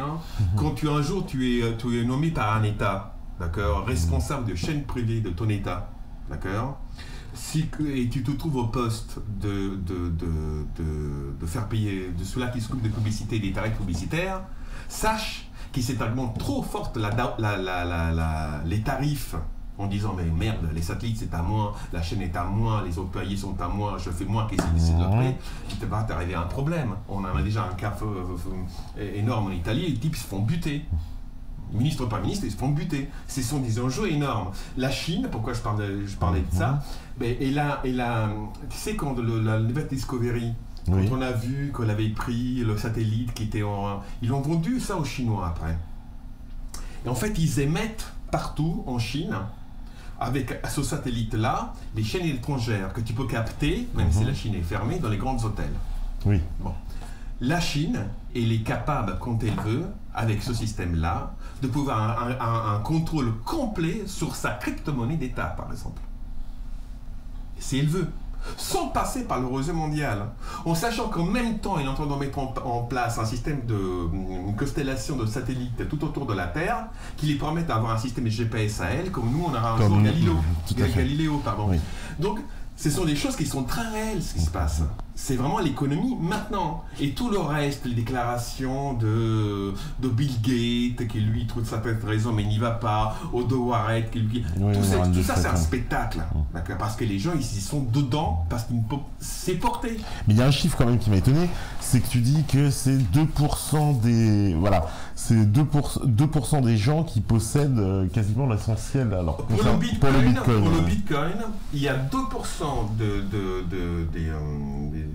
des créateurs, des fondateurs qui sont accaparés les bitcoins qui existent maintenant, parce qu'on n'a pas saturé encore les 21 millions, d'accord. Pour les autres, c'est une petite curiosité. Et quand on a des fluctuations très fortes qui y a dans le bitcoin, c'est pas parce que les gens perdent confiance dans le bitcoin, c'est tout simplement parce qu'il y a un retour d'investissement, les gens captent leurs bénéfices. Et là, quand tu regardes bien, tu as systématiquement une crise de Bitcoin qui arrive avant et après les fêtes, les grandes fêtes. Les gens, ils empochent et puis ils vont au yacht Bahamas. Donc, ils empochent leur argent. Et puis ça remonte. Parce que pour n'importe quelle personne sensée à l'heure actuelle, il vaut mieux investir en Bitcoin qu'en dollars. Oui. Si on est plus malin... Eh bien oui, d'ailleurs, excuse-moi, mais quand tu regardes ce qui s'est passé là, depuis 2 semaines... Ouais. Il a perdu combien le dollar par rapport à l'euro? Tu as vu, on n'a jamais été aussi haut. Ouais. Quand tu regardes le Bitcoin, d'accord, sur les 15 jours, il a été plus stable. Donc tu vois, c'est ça qui est véritablement fou c'est vraiment un message à faire passer à l'heure actuelle. Et que les gens ne se perdent pas dans des détails techniques. C'est la question, avec la guerre, bien évidemment, c'est aujourd'hui la question la plus importante qui est. Ça veut dire que moi, je peux imaginer demain, je suis un grand chef d'entreprise, une entreprise de dimension internationale, je décide de payer mes employés qu'une crypto-monnaie. C'est possible? Ça dépendra de la législation du pays. Parce que pour ça, je prends un gros pays. Oui, mais ça dépendra de la législation du pays. Puis c'était une grande multinationale, tu as une partie de ton capital qui est dans une banque, tu es sans doute actionnaire de cette banque et tu n'as pas envie de la faire faillite non plus. Oui, d'accord. Tu vois, donc tout ça, ça va s'ajuster petit à petit. Mais là maintenant, les banquiers sont tous sur les crypto-monnaies, d'accord? Parce que bien évidemment, le Bitcoin suisse, comme par hasard c'est la Suisse, ça va savoir pourquoi. Oui. Ils ont fait des choses un peu particulières là-bas. Ce sera accessible qu'aux Suisses apparemment, c'est ça? Qu'aux nationalités suisses. Les gens qui sont des nationalités suisses. Mais ça va se faire déjà une fois qu'ils sont... Bon, c'est facile de trouver un prête-nom, il y a des entreprises qui vont faire que ça. Ouais. Et donc, ça va se faire. Ça va se faire. Et ça se fait déjà. Ça se fait déjà, c'est pas une question de ça va se faire déjà. Donc, après, il y a une question qui a à voir véritablement avec des changements qualitatifs dans l'économie. Imagine, par exemple, il y a eu le IPESOS, donc qui a été fait par le Venezuela, pour pouvoir faire en sorte de vendre son pétrole en crypto-monnaie. Oui. La crypto-monnaie des IPESOS, d'accord, il est indexé sur le pétrole vénézuélien, mais aussi sur de l'or et sur des diamants. Donc tu vois, c'est quelque chose qui est vraiment un ancrage direct avec le réel.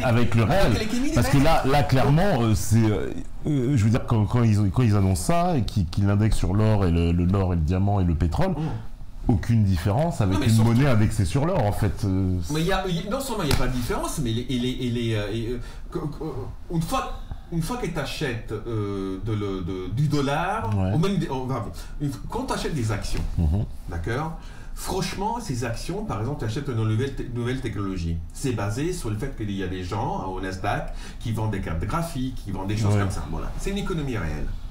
Mais quand tu voudras avoir de l'argent, de la vraie argent pour le thésauriser, c'est-à-dire pour l'avoir en épargne, qu'est-ce que tu vas prendre? Tu vas prendre une monnaie comme le dollar, ou tu vas dire je vais investir sur une monnaie qui est une crypto-monnaie qui est très élastique et je peux faire, avec un clic de souris, je peux faire déplacer sans payer d'impôts, et en plus, si jamais il arrive quelque chose, au moins je pourrais récupérer l'équivalent de diamant à or qu'il y a derrière. C'est sacré. Tu comprends? Ça se fait pas comme ça parce qu'il y a des protocoles après bancaires qui font que. Mais l'idée c'est celle-là. L'idée c'est celle-là. Ouais. Tu comprends? Donc on est et vraiment ce que je voudrais qu'on bon, je pense que tu vas me réinviter une fois que j'aurais sorti à mettre le mot fin sur mon ton livre. C'est ça que je veux faire comprendre, c'est à mon avis, hein. J'ai beaucoup suivi depuis l'Irak, donc toutes les aventures de néoconservatrices, on va les appeler dans l'impérialisme américain moribond. Pour moi, c'est à l'heure actuelle la question la plus importante qui est en politique, et en politique même internationale. Hein, on devait parler ça tous les jours. Tous les jours, on devait parler ça tous les jours, on devait se rendre compte de ce qui se passe, quoi. Et ça veut dire que, est-ce que c'est intéressant quand même pour le citoyen de se lancer dans justement le minage même ou oui, à son échelle, Bah, parce qu'on m'explique. Là j'ai entendu, je regardais un reportage sur Russia Today. Il y a apparemment des vieilles microprocesseurs de l'ère soviétique qui ne savaient pas vraiment à quoi ça servait, etc. et tout, qui vont être utilisés maintenant pour le minage, et ce sont quand même des boîtes à minage qui vont te faire pour un équivalent de 4 000 € par mois. Par jour. 4 000 € par jour. Alors, je ne sais pas combien ils vont te vendre cette machine, parce qu'ils vont te la vendre très cher. Je ne sais pas s'ils vont la vendre, mais la réalité, elle est là. Ça existe. D'accord? Et si tu veux, toi, avec des cartes graphiques, je ne me rappelle plus le sigle, je crois que c'est la XP.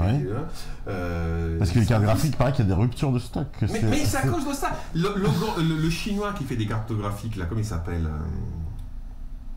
a été porté par Bitcoin cette année-là. Il a eu une rupture de stock systématiquement. Il a des commandes et il a arrêté les commandes. Il dit non, mais j'ai même plus la place pour le carnet. C'est fini. Tout le monde. Oui, parce que il paraît que les cartes graphiques, le prix aussi a explosé à cause de ça, à cause de ça, qu'elles sont en rupture. On me disait que les cartes graphiques on n'en trouve plus, que les prix ont explosé parce que justement il y a une demande mais exponentielle. Tu fabriques de l'argent. Tu fabriques de l'argent avec et tu peux le rapatrier. Bon, après, si tu veux, quand tu as un wallet par rapport là où tu inscris ta transition, tu vas payer beaucoup ou pas du tout de frais. Si tu ne payes pas du tout de temps, il faudra qu'il t'attende des jours, hein, et même des mois. D'accord? Mais voilà, c'est aujourd'hui que ça se passe comme ça.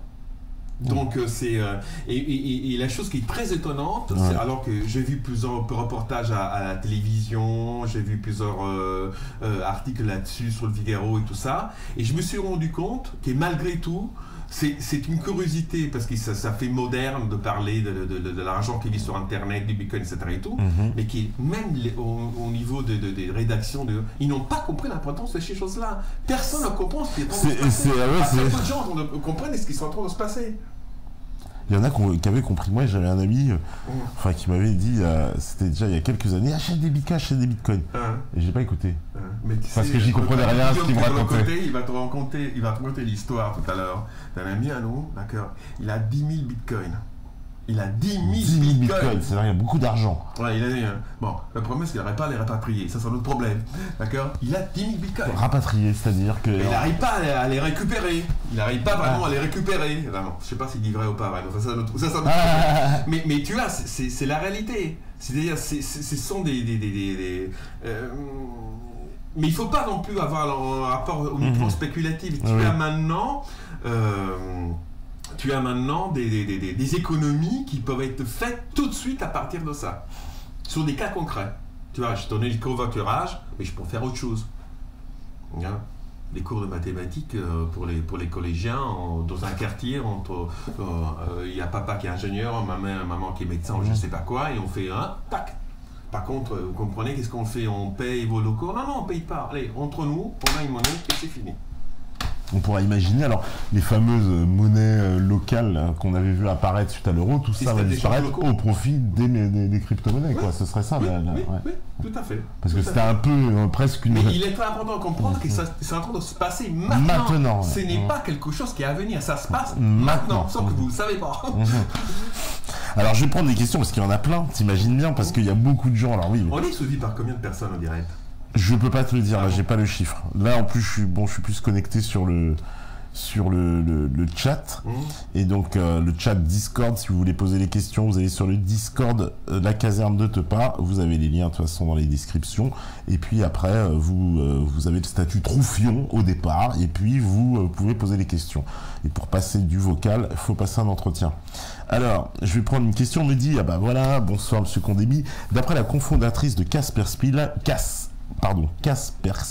Labs et présidente du groupe Infowatch, Natalia Kasperskaya, le Bitcoin aurait été créé par les services de renseignement américains pour financer rapidement leurs opérations à travers le monde.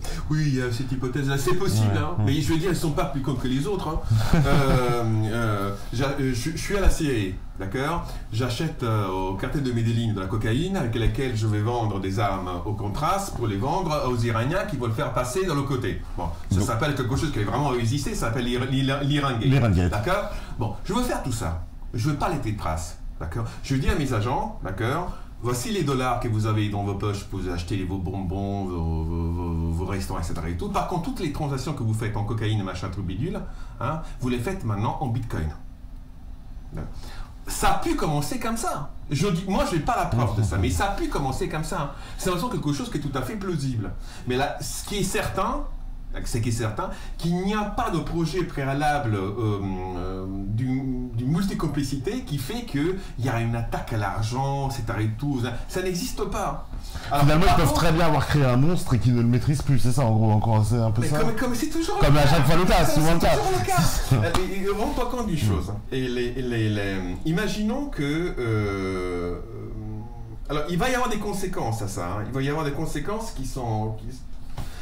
Paradoxalement, les crypto-monnaies vont instaurer une attitude, un comportement identitaire et sur les questions d'échange.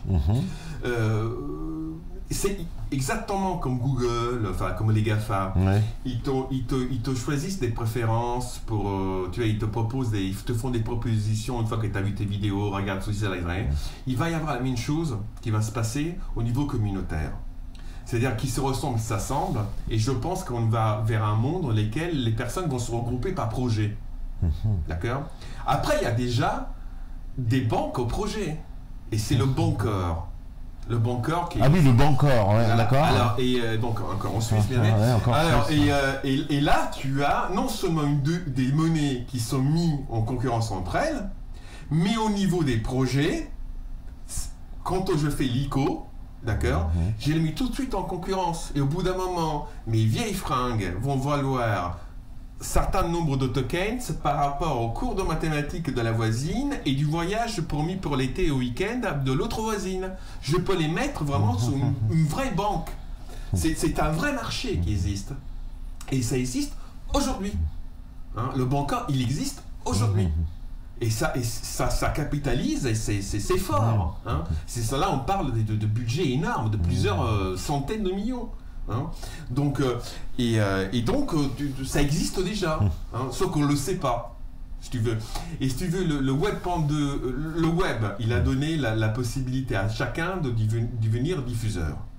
D'accord, diffuser ses propres vidéos, ses propres tests. Oui, bien sûr. Le Web.2, on nous a mis tous sur le réseau social. Les réseaux sociaux.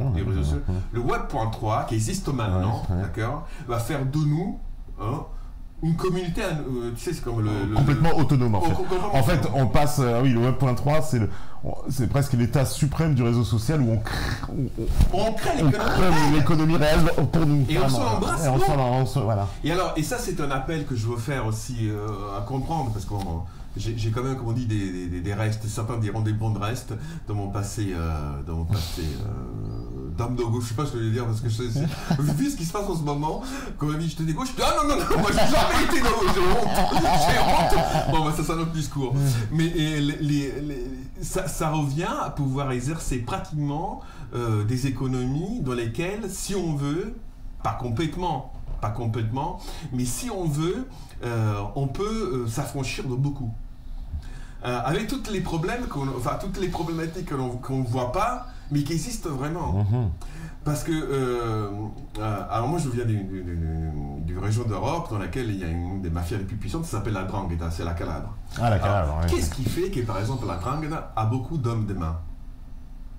Pourquoi? Bon, les mafias, ce sont des organisations criminelles sous plusieurs générations, donc c'est des histoires de famille derrière.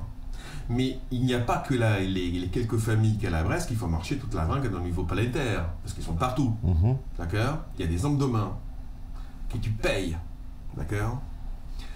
Et une des choses qui va se passer avec les crypto-monnaies, c'est que tous les hommes de main que tu as, si eux-mêmes peuvent être autonomes, pourquoi tu veux qu'ils travaillent pour toi? Ça va devenir quelque chose qui va changer les rapports sociaux.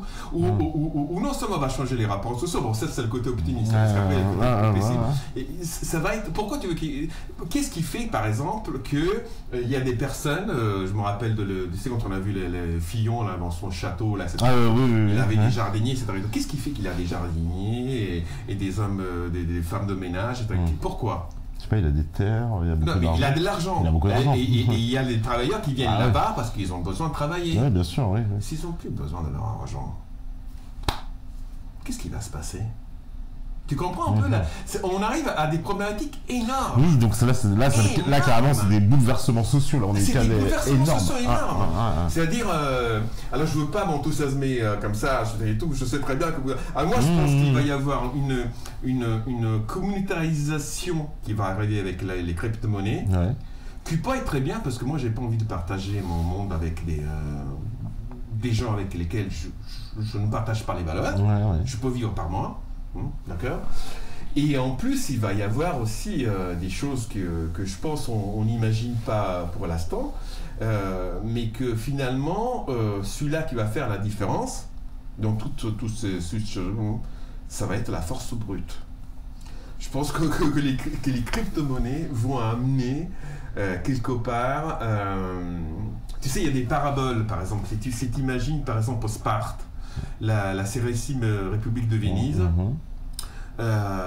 tu as des choses qui sont étonnantes. Sparte, par exemple, était une armée État, d'accord, et je me rappelle plus comment il s'appelle, Lysiur, non, je crois que c'était l'administrateur. Un jour, à un moment donné, il y avait ce chef qu'ils avaient, les Spartiates.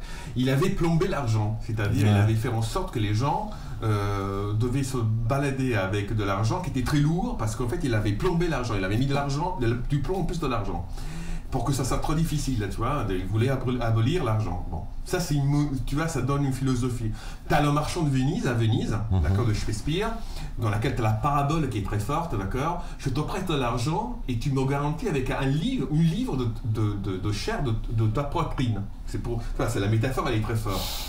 Avec les crypto-monnaies, on va arriver dans un monde où, si je veux vivre sans tutelle, je pourrais vivre sans tutelle. La seule chose qui me manquera, et c'est pour ça qu'on va arriver à des situations à terme, peut-être dans un siècle, qui vont être très, très rigolotes, ça va être la force brute. C'est ça qui va tout régler. Hein? Mais entre moi, que j'ai quelques amis et une famille, avec tous les problèmes familiaux qui peuvent... qui a fait des études élevées, etc. et tout, nanana. Bon. Et un Malien de Mali, qui est analphabète, et qui a une famille de 160 membres, dont les enfants connaissent le nom et le prénom de l'arrière-arrière-grand-père, parce qu'il y a ça qui existe en Afrique. à ton avis, qui va s'en sortir le mieux dans le système communautaire? On va arriver à une situation très ubuesque, hein, très étonnante. Et c'est pour maintenant, on y est dedans. On est dedans. Sauf qu'on essaie, c'est comme quand tu as réussi une pierre, mais hop, t'es secoué, mais tu sais pas d'où elle arrive, mais elle est partie, tu vois. Allez, j'en prends un autre. Qu'est-ce qu'on me dit encore? Alors, bonsoir. Que pensez-vous du Bitcoin lorsqu'il se permet des trafics en tout genre, armes, drogue, pédopornographie, blanchiment, fraude fiscale, etc. Hormis faire des placements à court terme, quel est l'intérêt de cette monnaie qui est aussi faible que du papier toilette? Quel euro? Non, mais là, il a répondu 1, d'accord. Donc, c'est la fraude, c'est la fraude. Dit. Oui, tu l'as expliqué au départ. 2, c'est la spéculation. La spéculation. Ouais. Après, si tu veux, tu as une autre troisième utilisation, c'est de t'affranchir, d'accord, des contrats qui existent au niveau des échanges et donc de pouvoir vivre mieux.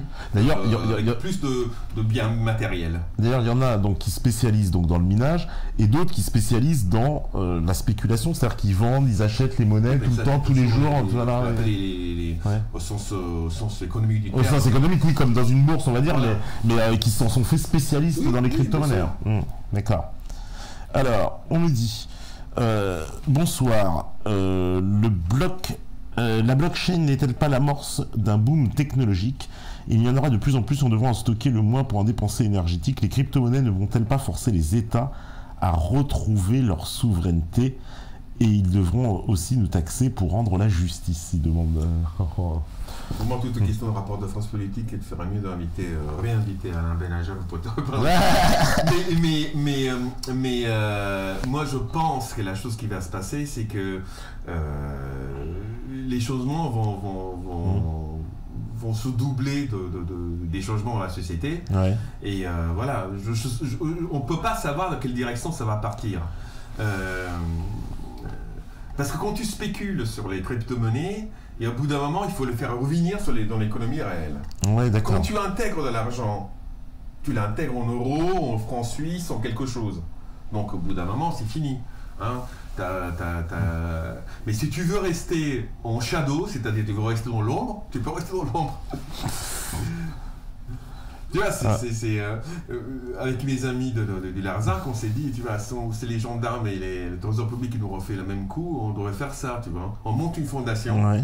On achète tous nos machines, nos propriétés foncières, ça tout le nom dans la fondation qu'on met en Suisse, d'accord.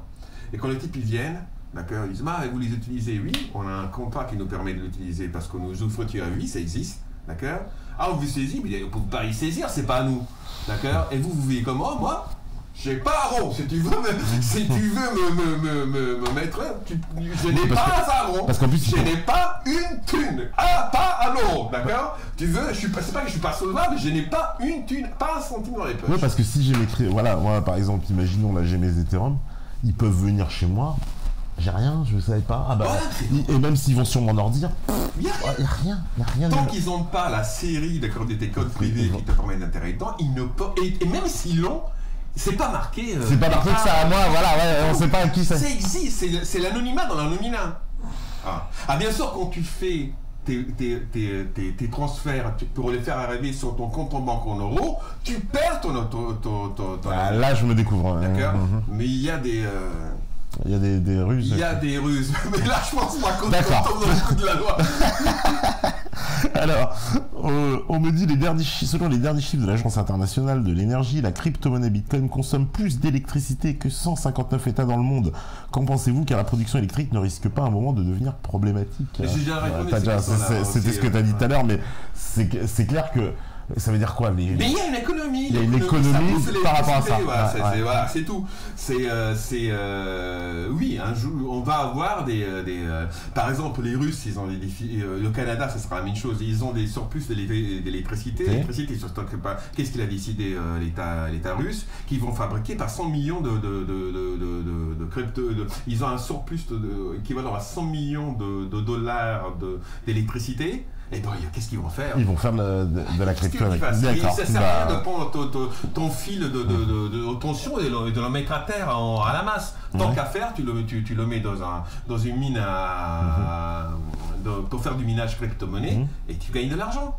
Et est-ce qu'il y aura la possibilité qu'un jour, même un pays européen qui soit pris dans la dette, il fasse comme le Venezuela, il crée une crypto-monnaie pour s'en sortir. Écoute, moi je vais dire une chose. Et alors, ce n'est pas que bon, c'est mon histoire personnelle. Moi, je suis italien. Oui. Je pense que l'Italie, qui sont toujours très à l'avance sur cette chose-là, il va nous donner une leçon. Va nous donner une leçon parce que je pense que d'une part, ce n'est pas un mystère que c'est le Bitcoin, c'est la monnaie de la mafia. Hein? Je me rappelle, mais c'est les Bulgares qui avaient chopé le wallet d'un trafiquant, de deux trafiquants serbes il y a 2 ans. Ouais. Et le Bitcoin a tellement explosé, et puis le douanier s'est dit tiens, mais il y avait ça sur le wallet de l'autre serbe là, et maintenant ils se trouvent en Bitcoin à pouvoir payer 1/5 de leur dette. Ils en ont pour des milliards. C'est-à-dire que c'était quelque chose qu'ils avaient saisi en fait. D'accord. Alors, pour revenir à l'Italie, il va y avoir des grandes convulsions en Italie avec les prochaines élections. Oui. Les échos que j'ai de mes amis qui sont au mouvement 5 étoiles, CBP, tout ça, enfin, bon, j'ai des amis partout. Hein.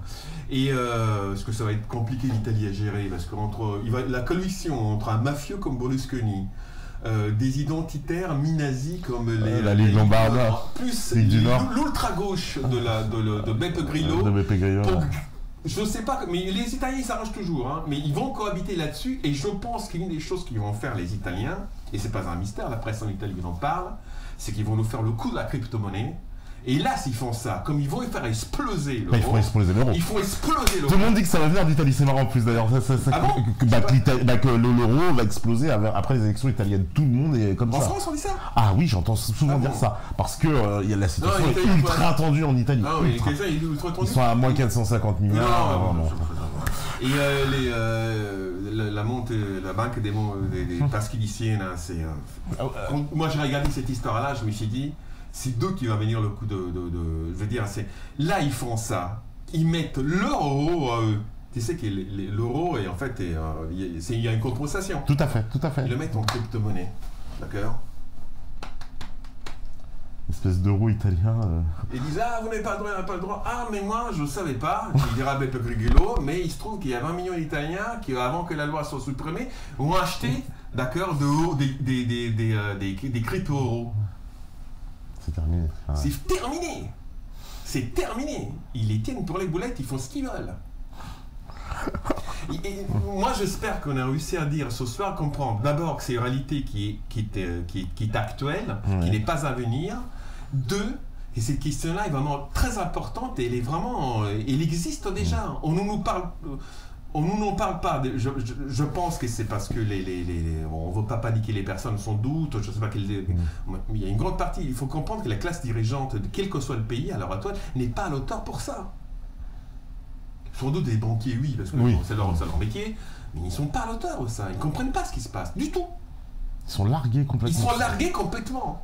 Hein, et je suis prêt à prendre ici, là, sous le plateau, n'importe qui vienne me dire qu'ils comprennent quelque chose. Parce que moi, ces questions-là, je ne l'ai pas commencé hier. Hein. Je n'en comprends même pas comme... tu sais, McPhee, il a dit avec sa finesse à lui qu'il était prêt à se manger son pénis si jamais il se trompait. Et il n'a pas dit comme ça de manière plus vulgaire, mais la chose qui est évidente, c'est que lui, il voit le Bitcoin entre 500 000 et 1 million de dollars dans les années à venir. Hein? Je pense que lui continue d'ailleurs à penser à la thésaurisation, à la capitalisation du Bitcoin de manière linéaire. Moi, je pense qu'au bout d'un moment, les crypto-monnaies vont tellement augmenter qu'il va y avoir un saut qualitatif et il va y avoir par exemple, pour les Africains, imagine un Africain, d'accord, d'un pays pauvre, pour le Mali, d'accord. Le déficit par rapport aux monnaies qui sont installées ou pas, il est énorme. D'accord? Tu as maintenant des personnes, je ne connais pas le Mali, hein, je parle par similitude par rapport à notre zone très sous-développée d'Europe qui s'appelle la Calabre. Imagine qu'il y a toute une série dans une zone de personnes. D'accord, tout le monde a un téléphone portable maintenant en Afrique, c'est la pénétration. Imagine qu'on fasse une crypto-monnaie au niveau des Maliens Et on se dit finalement qu'on ne va pas aller chercher les centimes d'euros pour se payer comme ça au marché, on va se payer avec ça. Mais je veux dire, mais tout le monde a un téléphone, ça va se faire du jour au lendemain pour des sommes cumulées de millions d'euros. C'est presque une issue ces pays-là. Mes amis m'ont dit qu'ils ont vu des choses. Tu es au marché, tu achètes des piments, tu achètes des bananes. D'accord, c'est incroyable quoi. Tu vois, parce que ces pays-là, ils ont encore plus intérêt à le faire que parce qu'ils sont eux, par définition, ils sont quand même lésés dans le système monétaire international. Déficit commercial, déficit de bancaire. Voilà, donc leur intérêt est complet de faire ça. Tout ce qui est intérieur, tout ce qui n'est pas quelque part, j'ai envie de dire, ils font la nique au grand pays en faisant ça. C'est le seul moyen presque même. C'est incroyable. Oui, après, on va voir comment ça va réagir. Moi, mais ça pourrait finir en guerre aussi un peu. Michel Drac, il avait parlé. J'aurais vu une de ses vidéos. Il disait nouveauté cette année-là, j'ai vu que Maduro, donc le président de Venezuela, avait décidé de se suicider parce qu'il a dit je vais faire l'Ipezos. Et tu sais que Saddam Hussein, Gaddafi, etc. sont tous morts sur des problèmes de monnaie, du dollar. Et oui, je me suis dit, je ne sais pas si c'est suicidé. Ce qui est certain, d'accord, c'est que de toute façon son pays il est attaqué, guerre de 4e génération, tout tralala. Mais par contre, une fois, il a une arme énorme, Maduro. Il a une arme. Fais attention, parce que si j'ouvre, moi, une banque au pétrole en crypto-monnaie, tu vas t'en sortir.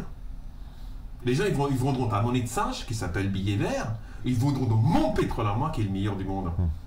Parce que c'est ça qu'il y a derrière. C'est ça qu'il y a, ouais. Et ça se passe. Moi, ce que je voudrais, c'est que quand on a fini cette émission, les gens disent merde, mais s'il te plaît, on raconte des choses, je sais pas ce que j'ai compris, pas compris, mais en train de se passer quelque chose qui est énorme. C'est énorme, c'est l'argent. Tout le monde sait que l'argent tient le monde, c'est la chose la plus importante. Il y a des gens qui ne pensent qu'à l'argent. Et bien, l'argent, il est en train de changer. Je ne dis pas disparaître, mais changer. Non, mais c'est important. Ouais, mais c'est fondamental, parce que là, c'est comme une révolution. L'argent, c'est la valeur générale. Et cette promesse sur le futur, elle va complètement mettre en branle tout cette promesse future qu'il y a dans l'argent. C'est-à-dire, avec moi, tu vas acheter la même quantité de manière frangis, etc. et tout, sur les quantités, sur les qualités des choses. Elle va changer. Alors, allez, je prends les dernières questions. On me demande, est-ce que vous pouvez nous parler de la différence entre la proof of work et la proof of stake? Non. Trop compliqué, ça c'est le truc que tu les renvoies sur internet. Il y a des sites pour ça. Je ne veux pas insulter ce monsieur, mais cette dame, je ne sais pas, mais non. Parce que voilà, c'est des maths. On en parle comme ça. Les proof of stake, les proof of work, en fait, ça sert à prouver que tu es détenteur de la somme que tu dis que tu as. Voilà. Et voilà, aussi, on nous dit, mais à la fin, est-ce que finalement, le fait que ces monnaies-là, avec leur développement, elles vont finir par tuer toutes les autres monnaies, enfin les monnaies traditionnelles, non? Moi, je sais pas comment ça peut finir autrement. Je te dis pas... Là, dans le scénario, là, que tu vois, on suit, il me dit, mais à la fin, il n'y aura plus de monnaie traditionnelle. Prends un exemple que beaucoup connaissent. Quand tu vas au casino, quand tu vas à la fête de lutte ouvrière, d'accord, tu rentres dedans, comme tu es rentré dans le pays du communisme, d'accord, tu vas laisser 20 € à l'accueil et on te donne des jetons que tu vas consommer que à la fête de lutte ouvrière. T'as jamais été à la fête de lutte ouvrière? Non, désolé. Alors, je suis pas assez gauchiste pour ça, je suis désolé. Non, je rigole. Mais là, je suis jamais allé. Je suis là-bas juste pour parler. Quand j'étais étudiant, j'y allais parce qu'il y avait plein de nanas et puis que la bière coûtait très peu. Mais tu vas là-dedans. Tu as une économie qui se fait avec ces jetons, d'accord, qui n'existe que là, parce qu'une fois que tu sors, tu vas pas aller à présunir à... tes jetons, tu vas les dépenser. Voilà. Et c'est exactement ce principe-là qui va se généraliser partout. Partout. Et c'est la chose qui... Ça peut être aussi une manœuvre, s'ils ont assez de force pour pouvoir, de force militaire, je veux dire, de coercition suffisante. Ça peut aussi être un espoir pour la Banque mondiale d'instaurer une monnaie. Ça peut être aussi le cas. Par contre, moi, j'y crois pas à cette hypothèse. Parce que je pense qu'il existe déjà une monnaie universelle qui s'appelle le dollar. Ouais. Et le dollar a besoin d'une infrastructure de soutien économique fait d'avions de guerre qui est très grande. Déjà, ils n'y arrivent pas avec le dollar. Vouloir ça de manière mondiale, avec des États qui ont à peu près des armes de destruction massive qui sont aussi forts que les tiennes, je ne veux pas comment tu vas convaincre Vladimir Poutine ou les Chinois que ta monnaie virtuelle elle est meilleure que la leur. Je ne vois pas. Donc je ne pense pas que cette hypothèse est plausible. Moi je ne vois pas comment ils vont faire ça. D'accord. On pourrait imaginer, alors ça pourrait être aussi source de conflit alors à l'avenir peut-être. Ah mais c'est déjà une cause de conflit. C'est-à-dire que faut faire attention, le langage n'est pas encore belliciste et guerrier. Il y a des précautions langagières qui sont utilisées un peu partout par les États, par les ministres, etc. et tout. Mais tu vois, quand par exemple il y a le Premier ministre, je crois, d'Inde qui il y a 2 semaines a dit chez nous on va interdire le Bitcoin, toute la planète a rigolé. Mais dis-moi, pratiquement comme ça se passe. Parce qu'on ne sait pas faire, ça c'est impossible. Ou alors il faut couper Internet. Dire aux gens. Tu vas faire. C'est comme si je dis ah mais chez moi c'est fini, il n'y a plus d'électricité. Il n'y a plus d'électricité. Mais moi je viens chez toi, je te fais l'électricité. Ça n'a pas de sens. Ça n'a pas de sens, ouais. Moi je comprends. Donc la prochaine étape donc, de ce qu'on va vivre là, parce que là on a bien vu que les États essayent de légiférer tant bien que mal, en tout cas de s'intéresser à ce qui se passe. Mais ils m'ont l'air, comme tu me dis, un peu largués. Voilà, ils sont largués parce que en ce moment-là, ils ont d'autres chats à fouetter. D'ailleurs, il y a une grande crise économique, etc.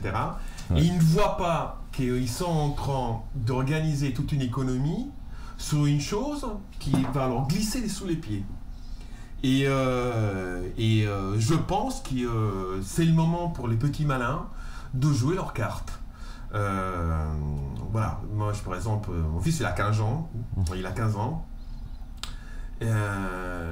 avec ses amis à lui, il lui arrive pratiquement une fois par mois, il se lève à 2h du mat, ils achètent une Dogecoin, c'est l'année du chien cette année chez les Chinois, et puis ils le revendent 2 jours après, à une autre heure, il m'a dit qu'il ne veut pas que je joue toutes les heures. Et à chaque fois, il arrive à gagner sur 10 € que je lui ai donné pour investir là-dedans, il arrive à gagner 2-3 €. D'accord. Donc ça veut dire si j'en investis 1000, je peux en gagner 3000. C'est à peu près ça. Ouais. Il y a des vraies fortunes qui se sont faites. Il y a des vraies fortunes qui se sont faites là-dessus. D'accord. Donc, et il est vrai que même aux États-Unis, enfin c'est ce que on m'avait expliqué qu'aux États-Unis, il y avait même des achats d'immobilier avec du Bitcoin. Alors pour l'instant, il y a des achats d'immobilier sur des biens particuliers. Mais en fait, si tu veux, tu retombes dans le vieux système économique au bout d'un moment. Il faudra quand même, au bout d'un moment, que tu payes ta taxe foncière, ta taxe d'habitation, que tu payes le voisin, que tu as une assurance qui est obligatoire, etc. et tout. Quelqu'un va venir te voir. D'accord ? Quelqu'un va venir te voir. Par contre, tu peux très bien faire quelque chose. Moi, je ne dis pas que je connais la personne qui l'a fait, ou quand même que j'ai entendu que je la connaisse. Attention, on m'a bien compris. Mais moi, par exemple, tu sais comment ça se fait chez le notaire. Au bout d'un moment, le notaire il vient, où tu as décidé, après ta promesse de vente, d'acheter un bien, mais pas complètement déclaré. Le notaire va dire, excusez-moi, je voulais prendre un café. Et toi, tu donnes une petite enveloppe au type, d'accord, avant de signer, alors que la déclaration que tu as faite par rapport au fisc est moindre que celle que tu as achetée. Alors, avec le Bitcoin, tu fais exactement ça. Moi, je connais des personnes qui l'ont fait, d'accord ? Et non seulement on ne peut pas te choper, mais même le notaire ne peut pas imaginer, te soupçonner que tu as fait ça. Parce que lui-même, de toute façon, il est largué.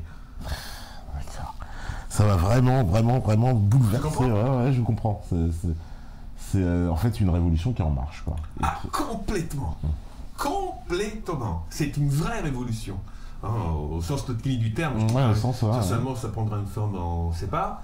Mais c'est une vraie révolution qui marche et qu'il laissera des pans entiers de l'économie comme elle est.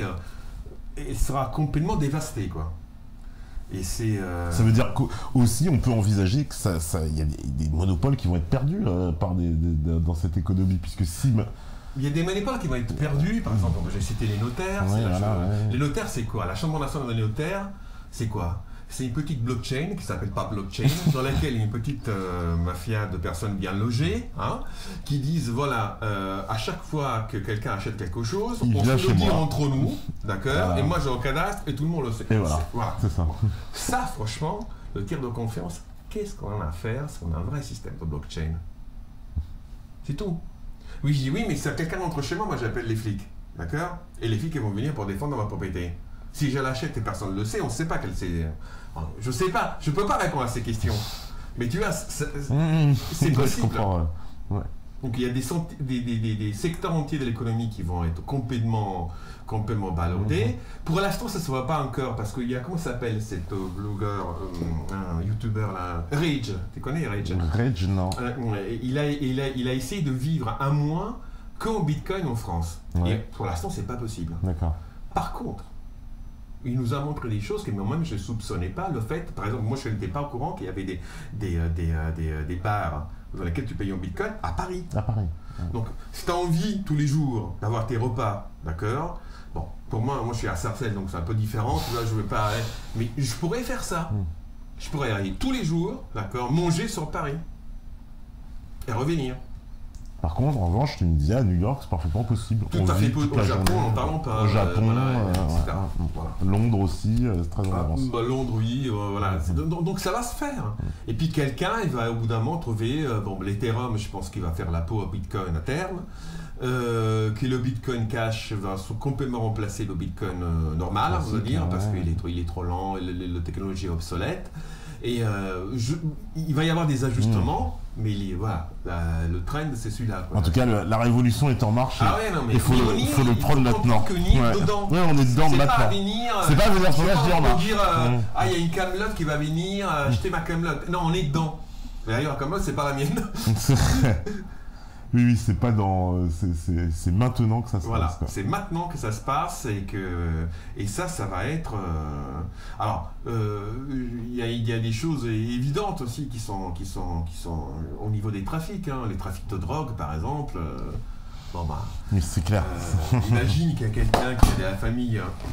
J'ai fait une connerie. Non, c'est moi. Qui a la famille au Maroc et qui a envie de vendre ici à d'autres personnes. D'accord? Pourquoi tu veux qu'il transporte des valises d'argent? Oui.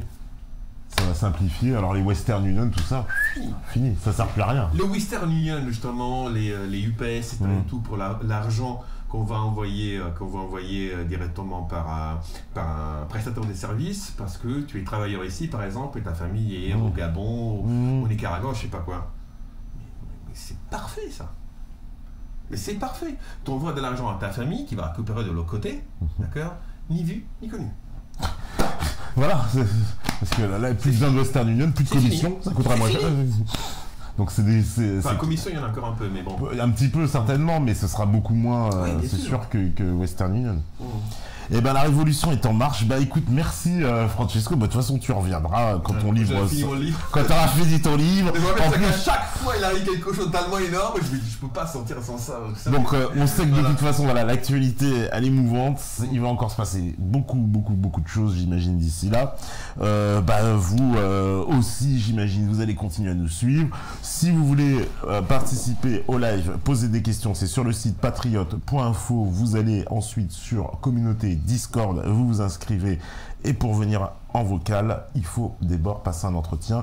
Si c'est pour écrire en texte, vous êtes de toute façon automatiquement troufion. C'est tout ce que vous méritez, et c'est normal, puisque si vous écoutez ce message, c'est que forcément quelque part vous faites un petit peu partie de la résistance. Ciao tout le monde.